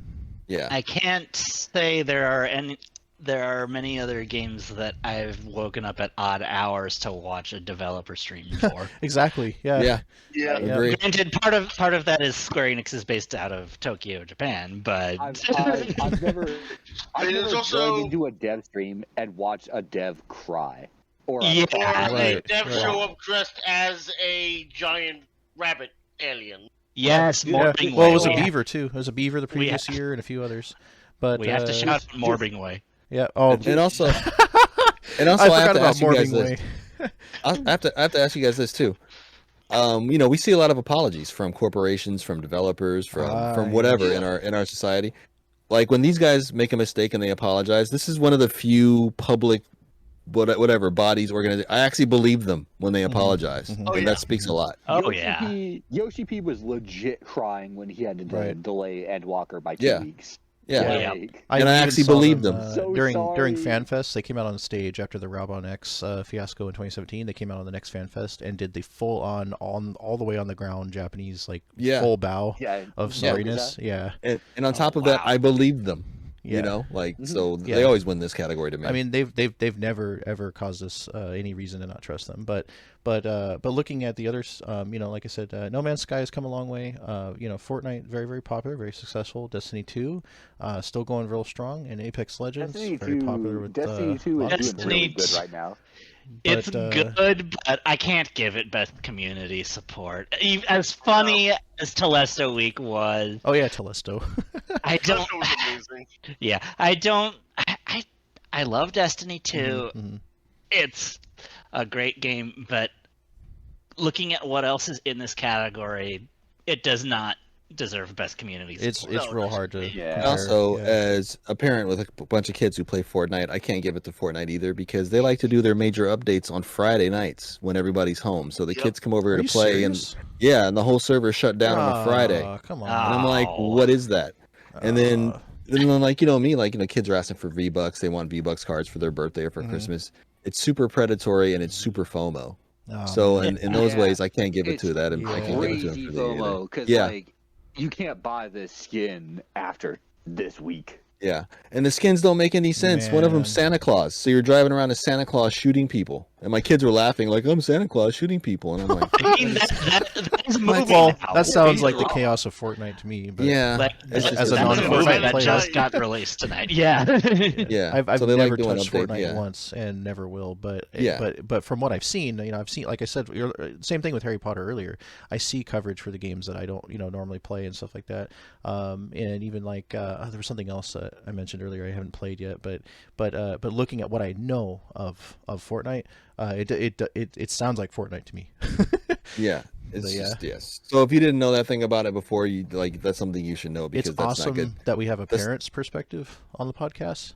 Yeah, that's definitely not good community Yeah. support. Shut it down on a Friday when they get off of school. Are you crazy? Let's take a look I mean, at best mobile game. Never mind that. Read only Fridays. That's That's IT basics. Yep. Right? Let's take a look at best mobile game for the best game playable on a mobile device, not just a good game that's on a phone, but being the fact that it's playable and a lot of fun to enjoy on a mobile device. Raid Shadow Looking Legends. at there is no Raid Shadow Legends on this list. That's weird. There is no Raid Shadow Legends, but there is Marvel Snap, which got a lot of activity. I noticed people talking about on Twitter. Haven't tried it myself. Genshin Impact, of course, is another one. It's probably gonna win. Tower of Fantasy. Been seeing a lot of videos for that. A lot of attractive characters. Haven't checked it out. Diablo Immortal. That is not gonna no. win. Remember, you have to No. have a phone to play. So No. you have to have a Yes. phone. No. Apex Don't you have Legends a wins. phone? Voted $40,000. That whole thing is just a meme. Oh my god. If Genshin doesn't take it, I don't know Yeah. what will. Yeah, to be honest. yeah, Either. Yeah. It's probably I'm saying either Genshin or Tower of Fantasy. Just I haven't played Tower of Fantasy, but I didn't even know there was an see Apex Legends mobile. I see the production value of Tower of Fantasy is right up there with Genshin, so it's definitely either of those. And my thing with the mobile snap, and I'll make this really brief. Sure. That's the XCOM 2 team right there. So instead of us getting us getting XCOM 3, we got Marvel Snap, and on top of that, it's a card battler. Oh man, yeah. Well, there are some good card battlers. There are some good card battlers, but I don't know about mobile card battlers. Yeah, and over XCOM 3, like that could have been XCOM 3 right there. Oh no! So let that sink in. At the cost of XCOM. No, that was a good point. That was a good point. We did get Terra Invicta though, from the guys who did the Long War. True. Oh yeah, but that's an XCOM 3 though. Invicta. Was that the game that's the patch notes was like super offensive? Oh no, that was Indominus. Oh, Dominus. Okay, Indominus. wrong. Sorry, Indominus. my Latin is lacking there. So yeah, great Dominus, game, but the patch notes are just like insane. Yes. Okay. Yeah. So for mobile games, I'm gonna say either Genshin or Apex Legends mobile. Okay. Yeah. Yeah, it's pretty on point there. Yeah. I don't think like there's I said, a better game. I will be very surprised. They're the games I expect to be voted for. Exactly. Yeah. Best indie game. So we've got a couple actually these are all really strong indie games. Category for me. Couple of these, really I didn't strong. even realize that these were indie. They were so big. Wait, Sifu? Sifu's an indie game. Indie? Apparently it is. Yeah. It's from Slow Clap. Sifu was an indie. Stray and Tunic also receiving more nominations along with Neon White, and then we have Cult of the Lamb, which has been a really big hit lately. Where's Vampire Survivors? Cult of the Lamb is big. Where's Vampire Survivors? That's weird. That's not in here. Feel like that should be on here. Yeah, over Sifu. It's like missing. Yeah. Sifu got so much support. Like, I mean, I saw. That's what I mean. Like at this point, is it really an indie saw game? So many people talking about Sifu that it actually surprised me that it was indie. Like, yeah. I thought Sony and Epic threw them some. Yeah, Sony did. Yeah. I've seen a lot of people from Sony like giving it some massive coverage. But then again, there has been big indie games before, so a lot. But yeah, I mean, I wouldn't doubt it if Stray took it on this one because of how big Stray is. If Stray doesn't win some of the other nominations. You know what? If Stray doesn't win, Cult of the Lamb's gonna win. Yeah, it's either Stray or Cult of the Lamb. I got it. Yeah. Those were my thoughts. Stray, Cult of the Lamb, or maybe Sifu. Yeah, possibly. Guys. Sifu blew up. Best ongoing. Best ongoing. You see what's in the middle. Final Fantasy 14 for this one. Nominated Is there for a reason it wouldn't game. be 14? Awarded to a game for outstanding development. It wouldn't be 14 is if D2 gets enough votes. But outstanding development of ongoing content that evolves the player experience over time. We do know that D2 has had some, the expansions over the last, year and a half, 2 years. As somebody that has kind of like kept an eye on Destiny but hasn't really delved into it too hard but plans to, I've been keeping an eye on those expansions. I remember when Beyond Light came out, as well as the what was it, the Witch Queen? Witch Queen, Witch Queen. Yeah, that looked good, and and so, but I mean, I just have one word. My question is some of the 14 community's discomfort with the slightly slower content since Endwalker's release, is that going to affect? Well, here's the thing. Doesn't Endwalker count for this year? Because it came out at the end, it came out after the last awards. Well, if the picture's any inclination, then it does, because that's the picture for Endwalker. And, I know I'm sounding biased, but Endwalker greater than all these. So yeah, Endwalker. If it was just specifically Endwalker, hands down. Hands down. And as an objective writer, I have to agree, just because Fortnite's kind of one of those ones where you kind of just expect it to never end, and then not only that, but it's going to be doing its same formula for a really long time. We see 14 mix up its ongoing content. Of course, they have their formula. Everybody's got their formula, but we have seen 14 continue to evolve in ways that we almost cannot predict. And now reaching that new, that whole new outlook that they've. And on top of that, Island Sanctuary. Yeah. Whoever expected Square Enix to build Animal Crossing after their 500-hour JRPG? Yeah, on top of everything else that's already in it. And I have to give them props because let's look at major franchises the last few years, like when they had to stick the landing. Right. Besides in-game, pretty much everything else kind of sort of dropped the ball. They nailed the ending with Endwalker, which counts for a lot these days. I think. Made it through a pandemic, and yes, they've got a trait that I think is a trait that might actually win here out of all these. The trait that I speak of is the trait of reinvention. They're able to continuously reinvent the excitement for 14, starting with the Realm Reborn's, being completely redoing that whole entire everything for Realm Reborn.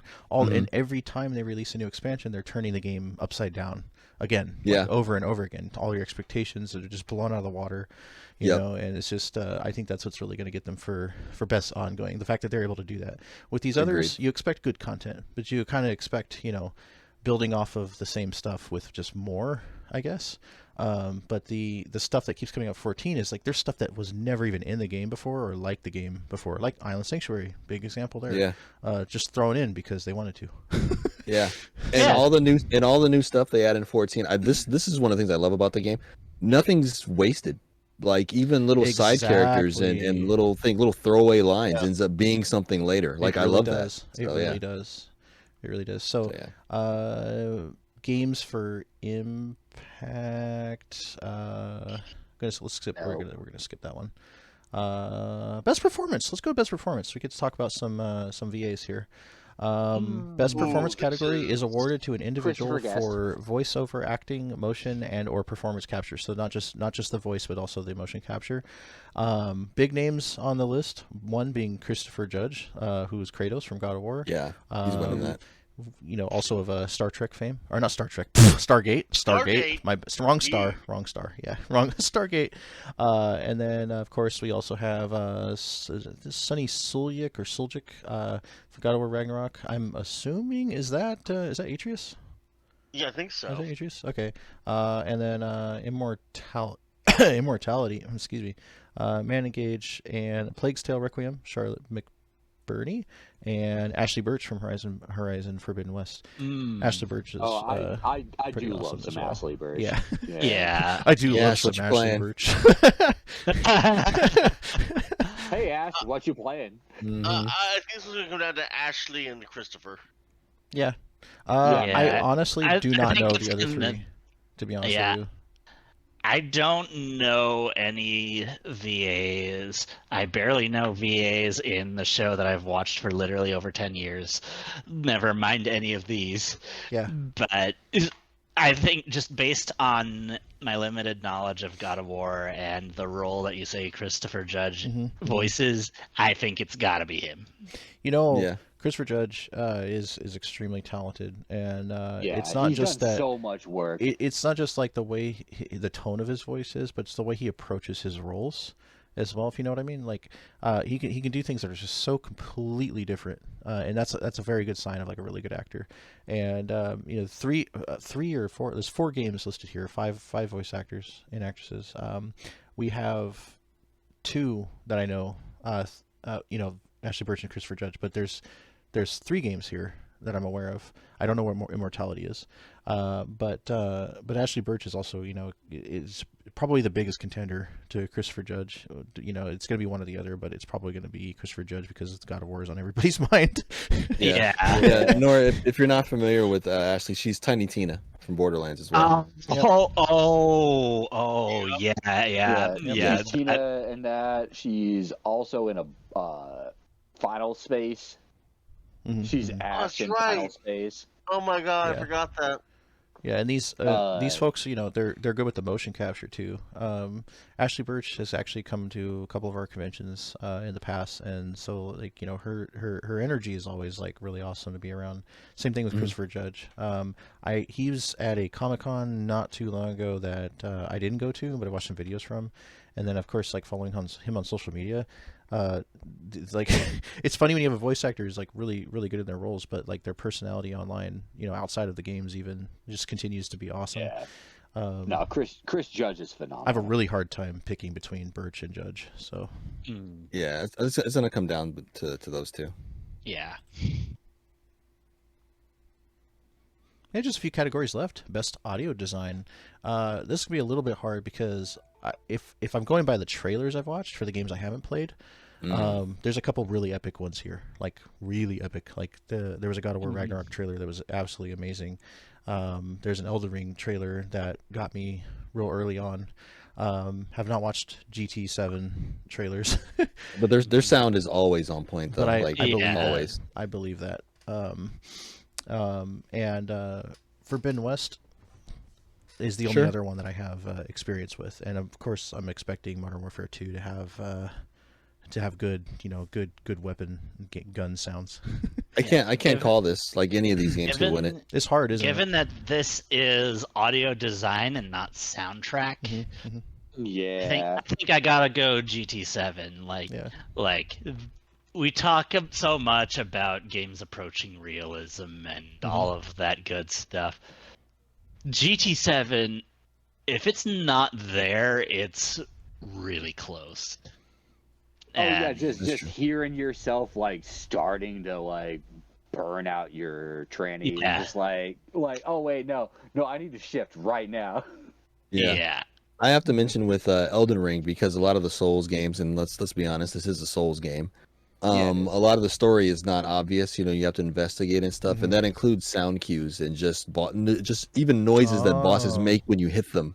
They're like, oh, they're afflicted with this, which must mean they're related to this, which and like Holy that's crap, how you kind of yeah, it gets kind of crazy, really and it comes down to like what you might hear like a ghost character say somewhere in the background somewhere they only say it if you walk past here at a certain time and you have a certain item, or just like what enemies say or do when they think you're not paying attention to them, just little things like that like might open up the whole story for you. It's like sounds like a game you really want to play in headphones, so you hear like definitely everything.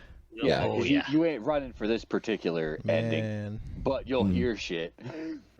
Or just something that a character will tip you off to, and you'll come across it like dozens of hours later and be like, is this what that person mentioned to me? And then and just little cues and voice acting and stuff like that they like to put in there. Audio design, I don't have a vote on this. Yeah, any of these games could win it. Yeah, between Modern Warfare 2, Elden Ring, God of War Ragnarok, Gran Turismo 7, and Horizon Forbidden West, there's quite a lineup for best sound design there. There's a couple of these, I haven't had a chance to get two hands on with, but I literally can't pick. Like, it is really hard to pick. So we'll see what happens. So next category, we got best score and music nominees for outstanding music, inclusive of score, original song, and/or licensed soundtrack. Xenoblade Chronicles 3. No doubt that's got epic music if it's anything like the other Xeno games. Metal Hellsinger. I like the opening theme. Yeah, I haven't really looked into anything Chronicles 3 yet. But it's one of those groups that I kind of just trust. You know what I mean? Yeah. Metal Hellsinger. Is that an FPS? Yes, it's an FPS music rhythm game. Retro. It's a retro FPS. Oh, okay. God of War Ragnarok, Elden Ring, and A Plague Tale Requiem. So it's not just sound design like the last category. It's going to be the score and the music. Once again, I'm based on Elden Ring's winning this one. Yeah, Elden Ring is gonna win this one. Mm-hmm.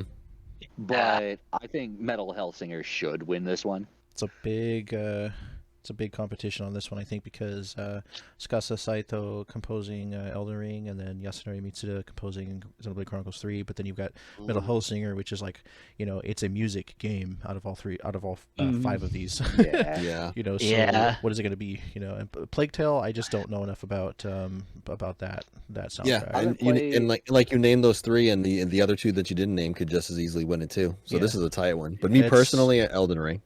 Yeah, Elden Ring. You know with Elden Ring. Yeah. I'm gonna go with Elden Ring. Like I just think it's gonna win, just on principle. I'm gonna name Elden Ring or Xenoblade Chronicles 3. Yep.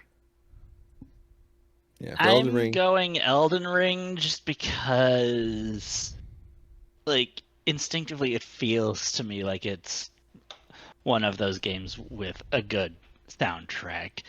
I want usually do. I want to do a citizens nomination for Masayoshi Soken just because of In the Balance. Okay. But True. Yeah, it'd be nice to see 14 get a third nomination in the sound category. And that Endwalker score, man. Oh my gosh. Oh man. Close in the distance. Every single one's a masterpiece. Oh my gosh. Soken just keeps turning out more and more good ones. It seems like every patch. The freaking Endwalker menu screen when that pops up, man. Every time. It gets me every time. He tweeted yesterday about finally getting some sleep because he's been working on like the next several patches of music plus ideas for 7.0's expansion in 2024. So this guy, he works so hard, and I mean, there's a lot of talented composers on this list, but the one that is not nominated that we're talking about for 14, so Masayoshi Soken composer, is just so talented. I mean, he deserves to be on every music category that there is. Dude was fighting cancer. I'm just gonna say it. Soken got robbed. He's Hall of Fame. Game producer. Dude was fighting cancer while he was still composing. He is music. literally he was in the hospital asking them to bring his sound stuff in because he didn't want to let us down, the fans.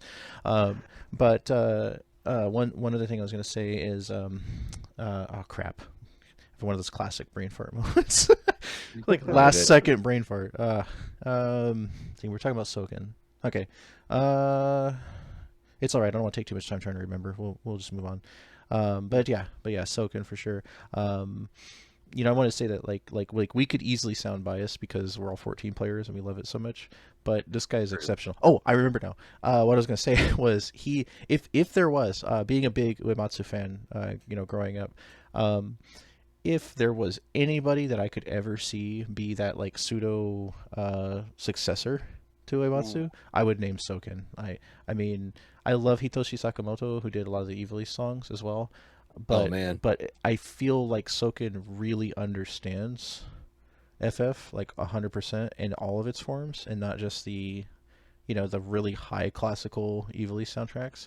Or what I can't remember the other guy's name, the guy that did 13 and the 7 remake soundtrack, which is very, very similar sounding. That one. Having a hard time remembering. Damn it. Yeah. But we're trying to get to the rest of these, so I don't want to like go through looking it up right now. Shout out to the Evil East stuff though, for sure. No, for sure. It's all epic. Yeah. It's all epic, but I can see Soken. Tactics was my favorite Final Fantasy anything until I came back to 14. Oh yeah. Yep. So best art direction, we're looking at Stray, another nominee. I don't know how many nominees Stray has had on this one, but Stray is definitely going to win something at this show. Scorn is weird, but the art is actually really insane. Yes, it's really insane. Very H.R. Geiger. Horizon Forbidden West is getting a nominee for Best Art Direction, and so is God of War Ragnarok and Elden Ring. 3 more titles that we see all open down and over this nominee list. But Scorn is the one here that we have not seen a nominee yet for. So. Yep. I think Stray should win this one. Yeah, let's give this one to Stray. Yeah. Elden Ring all day. It's beautiful. Elden Ring all the way, huh? Elden Ring all day. Yeah. They literally just watch cats walk around. We're all divided on this one. To make the cat be the best it could be a cat. Yeah. Yeah. Plus, they programmed a meow button. Let's be that's honest. Pretty unique. Yeah. Yeah. So for meows. outstanding creative and/or technical achievement in artistic design and animation. So the animation does count as well in the art direction. So animating a whole game full of cats, that's a little bit more unique than what we normally see in games. Yeah. I think this is the one we have to give Stray just because of how unique that is, and they had multiple cats in their office while they were developing it, but there's one cat that was the full model for the cat in Stray. They actually had one of the developers' cats as as the cat. Yeah. That's pretty cool. I think the cat's name was Hina. Oh, okay. So Princess. I do not remember. I just want to know, did they make a little? Hime. Did they make a little motion capture suit and put little ping pong balls on the cat? That's my question as well. Did the cat have the mocap suit? Yeah. I would like to hope so, but probably it was just watching the cat wander around the office and knock things off of desks and go, "That's what a cat does." Mm-hmm. So you said Elden Ring. For sure. Why is that? Just the art direction in every Souls game. Oh yeah, is something that you never see even in other Souls games, and this game kind of really took it to like a whole other like every Souls game at least 10 or 12 times you're like, what the hell is that? But in this game, like half the game is that, like, what the hell is that? And the way it's all animated, the way it's designed, you're like, whose fever dream did this come out of? And it's just beautifully done. They went really far. And designs and the animations. And in this game, they wanted to separate it from the other games, so they just took it even further. And the whole landscape, and like I was saying earlier, the plot and the story is not really like given to you, and it's all told in sound cues, it's all told in art design, it's all told in I mean, that's FromSoft in general. Yes. Like their art direction is their storytelling. So to me, this is Elden Ring was really good about it because depending on how you went, your game changed entirely. Elden Ring is a beautiful game. Wow. I just wish I was good enough to experience more than the first 10% of it. Why is that? You didn't play past that, or? Me and FromSoft games just do not mix. Oh yeah, definitely not for everybody. Definitely understand. I've tried, but the difficulty curve that they like, I've given it a good honest try. I've got like 50 hours in it, but just the difficulty curve. Holy crap! Of Elden Ring is just it probably spikes up the highest since like Dark Souls 2. Dark Souls 2 just like shot right through the roof. DS2 is really nasty. The end game with the DLC for Bloodborne was really Dark nasty. Souls 2 or Scholar of the First Sin? I guess it'd be base, because technically they redid a lot of stuff for Scholar of the First Sin edition. Yeah. Okay, let's move on to Best Narrative. Now we got storytelling to consider. Outstanding storytelling and a narrative development in a game, starting with Immortality, Horizon Forbidden West, God of War Ragnarok, Elden Ring, and A Plague Tale Requiem. That's hard. That's really hard. Gotta give it to Forbidden West. Gotta give Forbidden West. One for Forbidden West. Which category was this? This is Best Narrative. Okay. Yeah. So we're looking at Forbidden West, Ragnarok, Elden Ring, and Plague Tale Requiem, and then Immortality, which is the only one I actually don't know about. Plague Tale is a really good series. We've gotten 2 games from it, and they've both been great. But I think, I don't know. I'm gonna have to give it to either Forbidden West or Ragnarok. That's the thing, though. Has Ragnarok been out long enough for people to actually experience the narrative? Yes.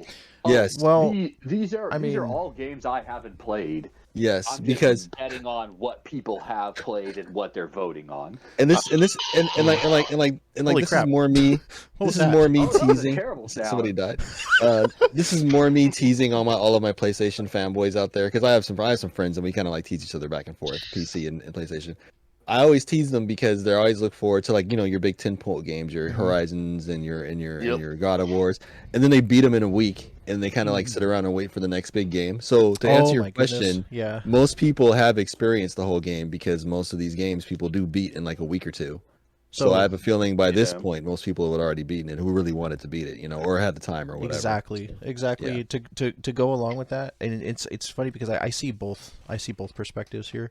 Because I'm one of those persons who takes a really long time, even with a game that I've been looking forward to for years, and I know I personally would not have been done with Ragnarok soon enough to be able to vote on the narrative for that. But I can tell you that I have a friend in the next room right now playing Ragnarok who's been like going hard at it and really, really loves it. So, and he's actually, he's not finished with it just yet either. There's a lot of stuff to check out and adventure and unlock, but there is definitely folks who have we're probably done with it, you know, in the week that it came out. So my house was done within like 3 days. So it just kind of it would vary. Not even just that, it's the people who will vote for something based on the fact that they know that franchise. Right. Oh, yeah, we brought that up earlier actually because of there's so many nominations for Ragnarok. There's some where it just felt like it was almost hands down, like going to be Ragnarok no matter what.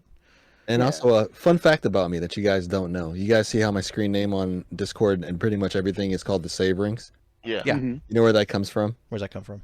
Because I take my time playing games and I get all the way to the end and then I don't beat them because I don't want the game to end. So that's where the Save Rings comes from. Gotcha. So I feel you, Reika. I'm in the same boat. I do the same thing. Yeah, I'm so like that. Like, I mean, there's things. It's not that I don't want them to end, and that is a feeling. I do not want them to end, but I just will try to do everything. But then, of course, I'm also battling,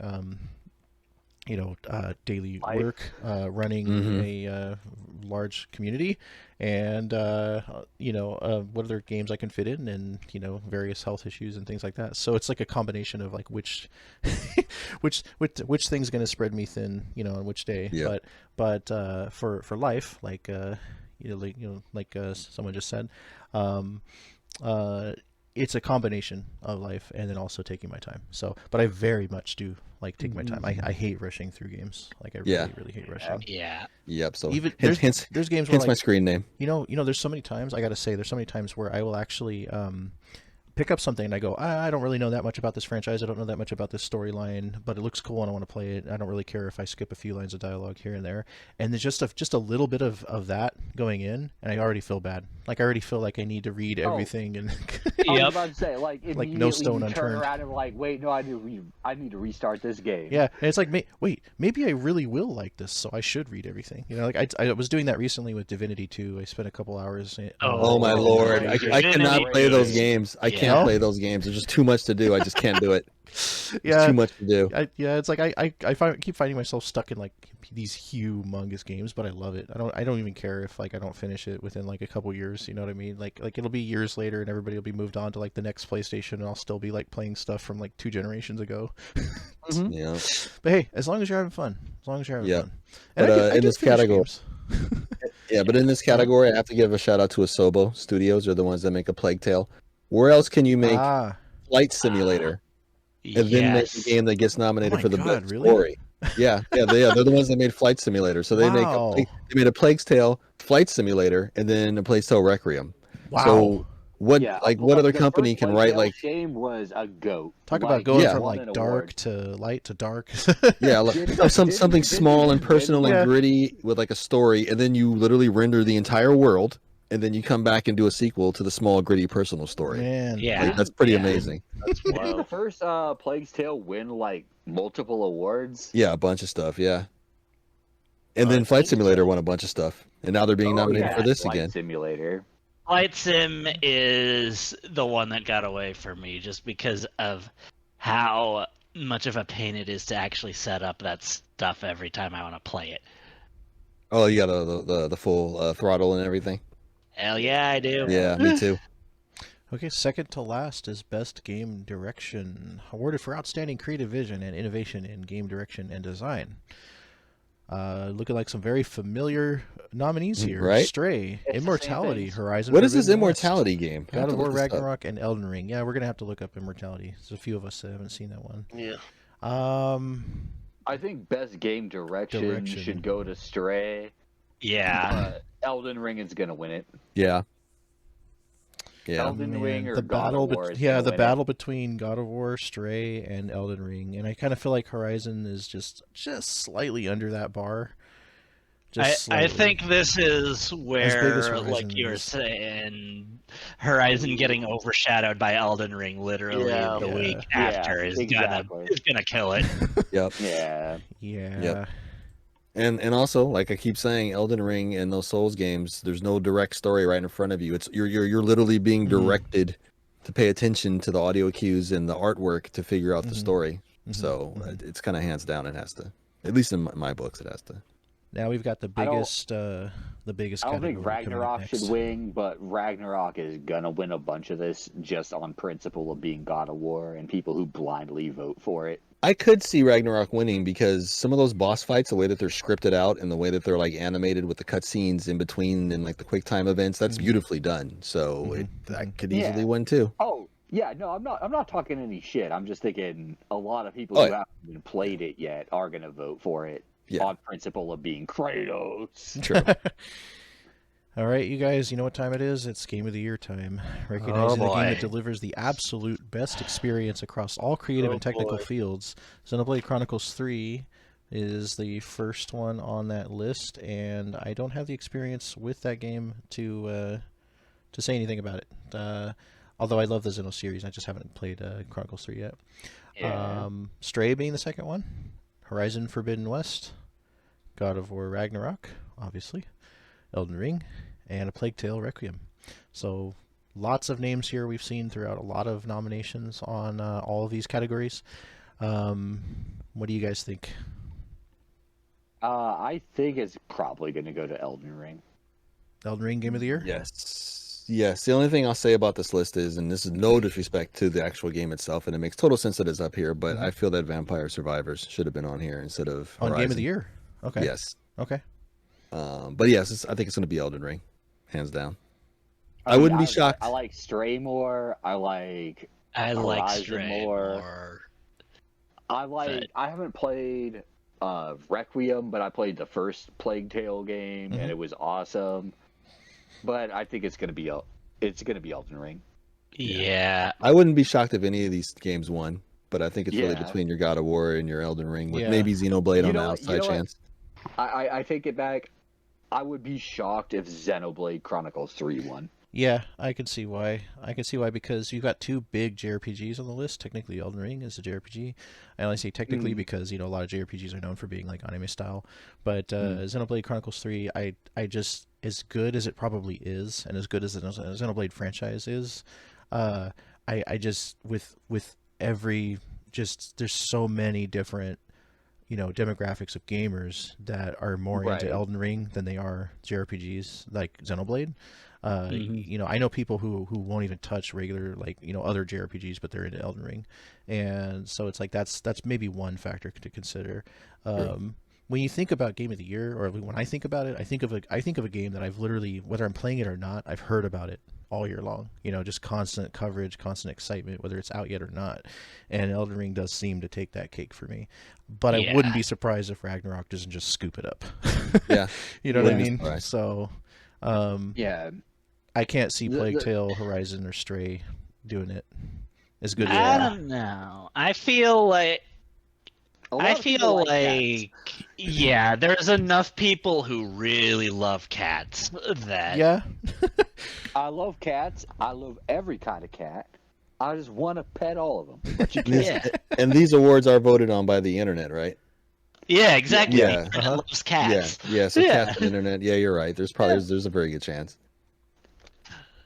I can definitely see a Ragnarok steal. I can definitely see a Ragnarok steal. Elden Ring. I can see Horizon go. Elden Ring makes sense. Xenoblade, I think, has even less of a chance than Stray. Yeah. Just because of the cat thing. And also having to own a Switch. Plus, it's not even that well known of a series on the Switch. Like, I feel like it's there. People have obviously gotten into it. It's got a dedicated fan base, but it just doesn't have the broad appeal of a lot of the other stuff on Switch. Yeah. I don't think Plague Tale is going to win anything. They might in one of the other categories, because there's a lot of categories here. They'll get one. They get one or two in there. I think it's deserving of one award. I don't know about some of the biggest ones here, but you never know. Okay. Any final comments on Game of the Year? No. It's gonna be Elden Ring or God of War. Does Yoshi P want Stray? Yoshi P wants Stray.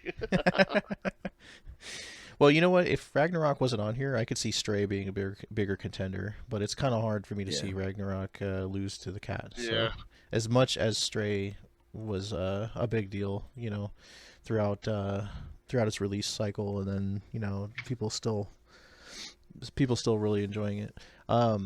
So before we end here, I'm gonna say, well, for one thing, I'm gonna say it's got to be Elden Ring or Ragnarok. You know, like either one's not gonna surprise me.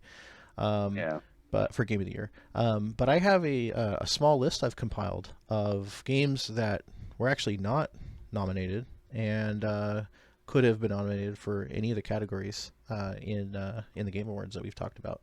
One of them's Dying Light 2. Yes. Not super big on Dying Light, but I'm surprised that Dying Light 2 did not get in anything. Yeah, not even for like technical achievement or something like that. Yeah. Dying Light 2, I haven't played it. I played Dying Light 1. I love that shit. Dying Light 2 should have at least got it a nod. Yeah, I'll tell you what I'm not surprised is, and that's Babylon's Fall. I'm not surprised that one didn't show up. I'm not surprised by that. What happened to that game? Seriously. Now, It died within a month. Speaking of games that have had comeback stories, where's Stranger of Paradise at?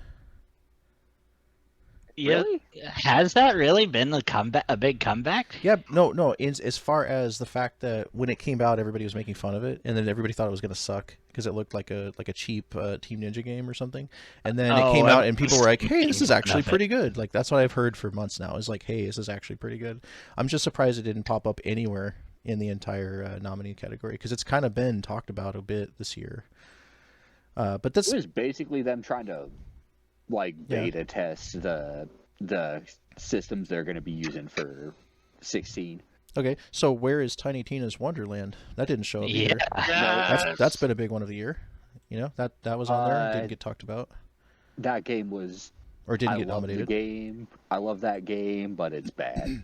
I like it. Yeah, it's just like Borderlands 3. Like fun game, great, I loved it, but I don't know if I nominated for anything. Here's an anticipated title that didn't make the anticipated list, and it's Forspoken. Anticipated. That's one of my big anticipated ones. Yep.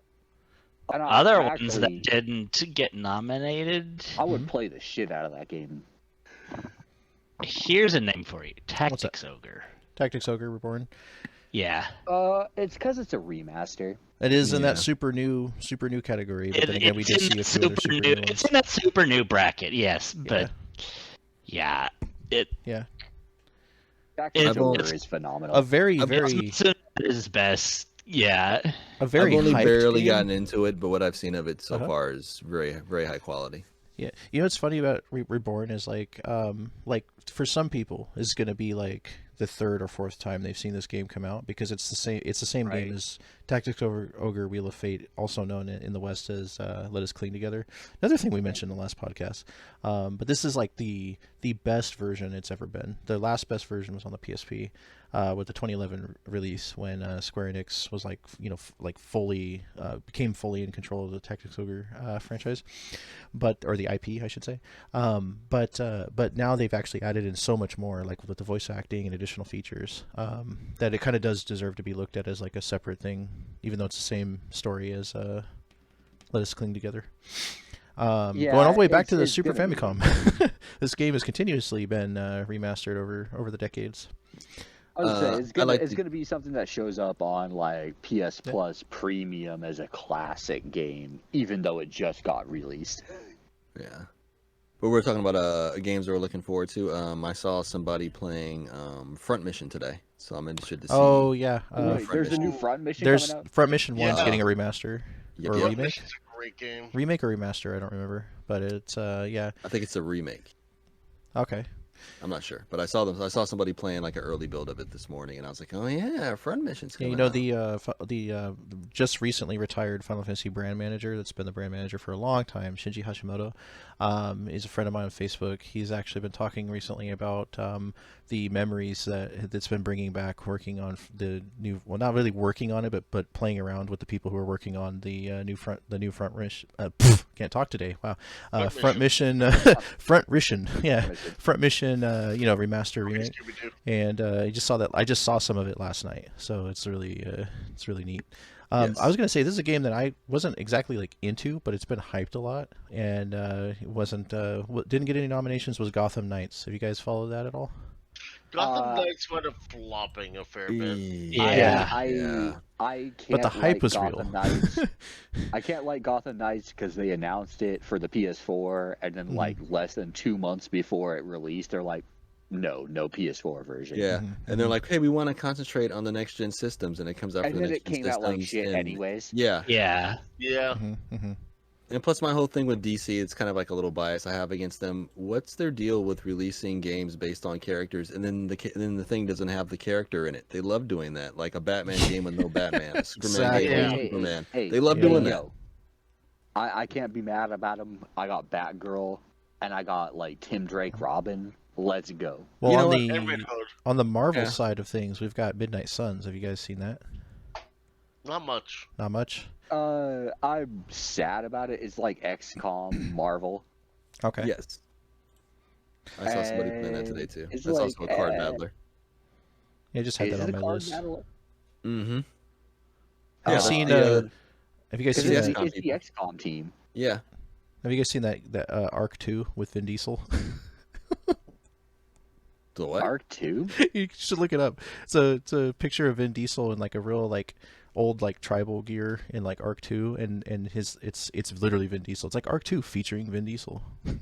Like Ark, like the dinosaur Minecraft game? Yeah, like ARK and then 2. Arc 2. Okay. Yeah. Oh god, I can't play that game. Oh, you know what coming is Dead Island 2. Oh yeah. Yes, Finally. I'm excited about that. Oh, you know what's supposed to come out? Oh, Supposed to come out is that Choo Choo Charles game. Did you guys notice there's no horror category? That's true. Yeah. And Evil Dead the game would have won it. no mention. Yeah. No mention of Callisto Protocol either. Which just came out. Which just We don't- came out Yeah. to We don't mixer talk about today. the game on PC I right mean, now. that literally Yes, just came but- out. Yeah, it's really mixed reception though. Yeah, it's pretty I have a negative on friend who's been Steam. playing it since the midnight launch, and he's been obsessing apparently. Of Callisto? Nice.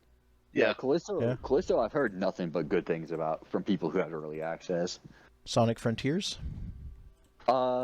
It got discounted to like $20 within 2 weeks of That's it coming not out. a good sign. No. They were trying to sell it hard at Christmas. I've heard it's actually a decent game. Yes, it actually turned out better than what people were thinking it would, because some of that early footage looked super rough. That's But what I I've guess heard as well, yeah. it's actually, like, when it came out, it's actually pretty good and pretty fun. But it probably didn't sell as well as they thought it would. Yeah, I intend to pick that up eventually. Yeah. So we got 6 I days love Sonic until the Hedgehog. 6 days until Game Awards, the Microsoft Theater in Los Angeles on December 8th. That is pretty much everything that we had for Game Awards. There was a few categories that we didn't talk about tonight. We just skipped a couple, like of not to discount them at all, but they were smaller categories than things like Game of the Years and Best Narratives and things like that. But I do just want to ask, is there any other final things that you guys wish would have been nominated on your wish list for nominations? I would have loved to have seen Scarlet Nexus get nominated for anything. Was that this year or was that last year? I think it's technically last year, but Okay. it didn't get nominated at all. Yeah, I just got that game actually. Ended up So, getting a free I- PC Good. code and a PS4 game. For Nice. action, I think Proteus actually could have deserved a nomination. Which Proteus? Proteus? Was that this Proteus. year? Yeah, Proteus is a Doom it's like a Doom like. It is Okay. absolutely wild. I was gifted to my friend for my birthday. I've been streaming it now and then. It's an absolutely wild ride. The music is banging. The gameplay is it feels like classic Doom. Okay, nice. Okay, interesting. So much fun. I would say for the best ongoing game, I would like to have seen it. And Nora Misty can back me up on this. I think Stellaris should get nominated for that, like every Yes. single year. Oh yes. Yeah, they've been Like whenever there's a best ongoing game, you have to throw Stellaris. in there. they've been keeping Stellaris pretty updated. There's always Yeah, something major going We just got forward update to. this three, year. we just got 3.6. We just Yeah. got frigates back in the game. They changed a Oh bunch of no. stuff. Yeah, Okay, Yeah. okay. the new broken meta. This patch is just every patch. There's like some new awesome broken meta, and they really broke something right now. So everybody's like doing it before it gets patched. Yeah, torpedoes are more than broken right now. Mm-hmm. Any last entries for wishlisted nominations that could have been? I don't think anybody really plays Warframe anymore, but it's full crossplay now. I think some people do. I definitely see a few people talking about it. I actually just started it not too long ago. Yeah, Warframe's pretty busy still. And it's a good game.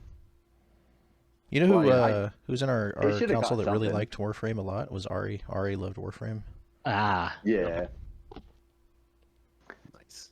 All right. Well then, that would be our episode for episode 11 of the Azure Infinitum podcast. I want to thank everybody for listening. We did talk about a lot today. This was actually one of the longest episodes we've ever recorded, but we appreciate everybody who has listened throughout the episode. But we had a great time discussing the nominations. We're looking forward to the Game Awards on December 8th. No, this is not a paid sponsorship. We literally are just geeky about Game Awards. By the way, Raid Shadow Legends. Oh my god. Not sponsored. No. Not sponsored. Pay us, bro. Pay us, bro. Yeah, that'd be great. Yeah, we could use that. I mean, but I don't know. Raid Shadow Legends, really? I don't know. But I do want to let our listeners know if you want to check out the nominations. All of the nominees are in the link in the description for this video and for this podcast, wherever it shows up. Also, you can watch the Game Awards live via YouTube, and I am sure several other sources like Twitch. Just go ahead and visit their website. Also, link is in the description. And that is a wrap. Thanks everybody for listening. This is it, folks, now. Yeah. I'm going to bed. Hello. Good night. Go the fuck to sleep, Misty. Good night, guys. Go the fuck to sleep, Misty. bro. Yep.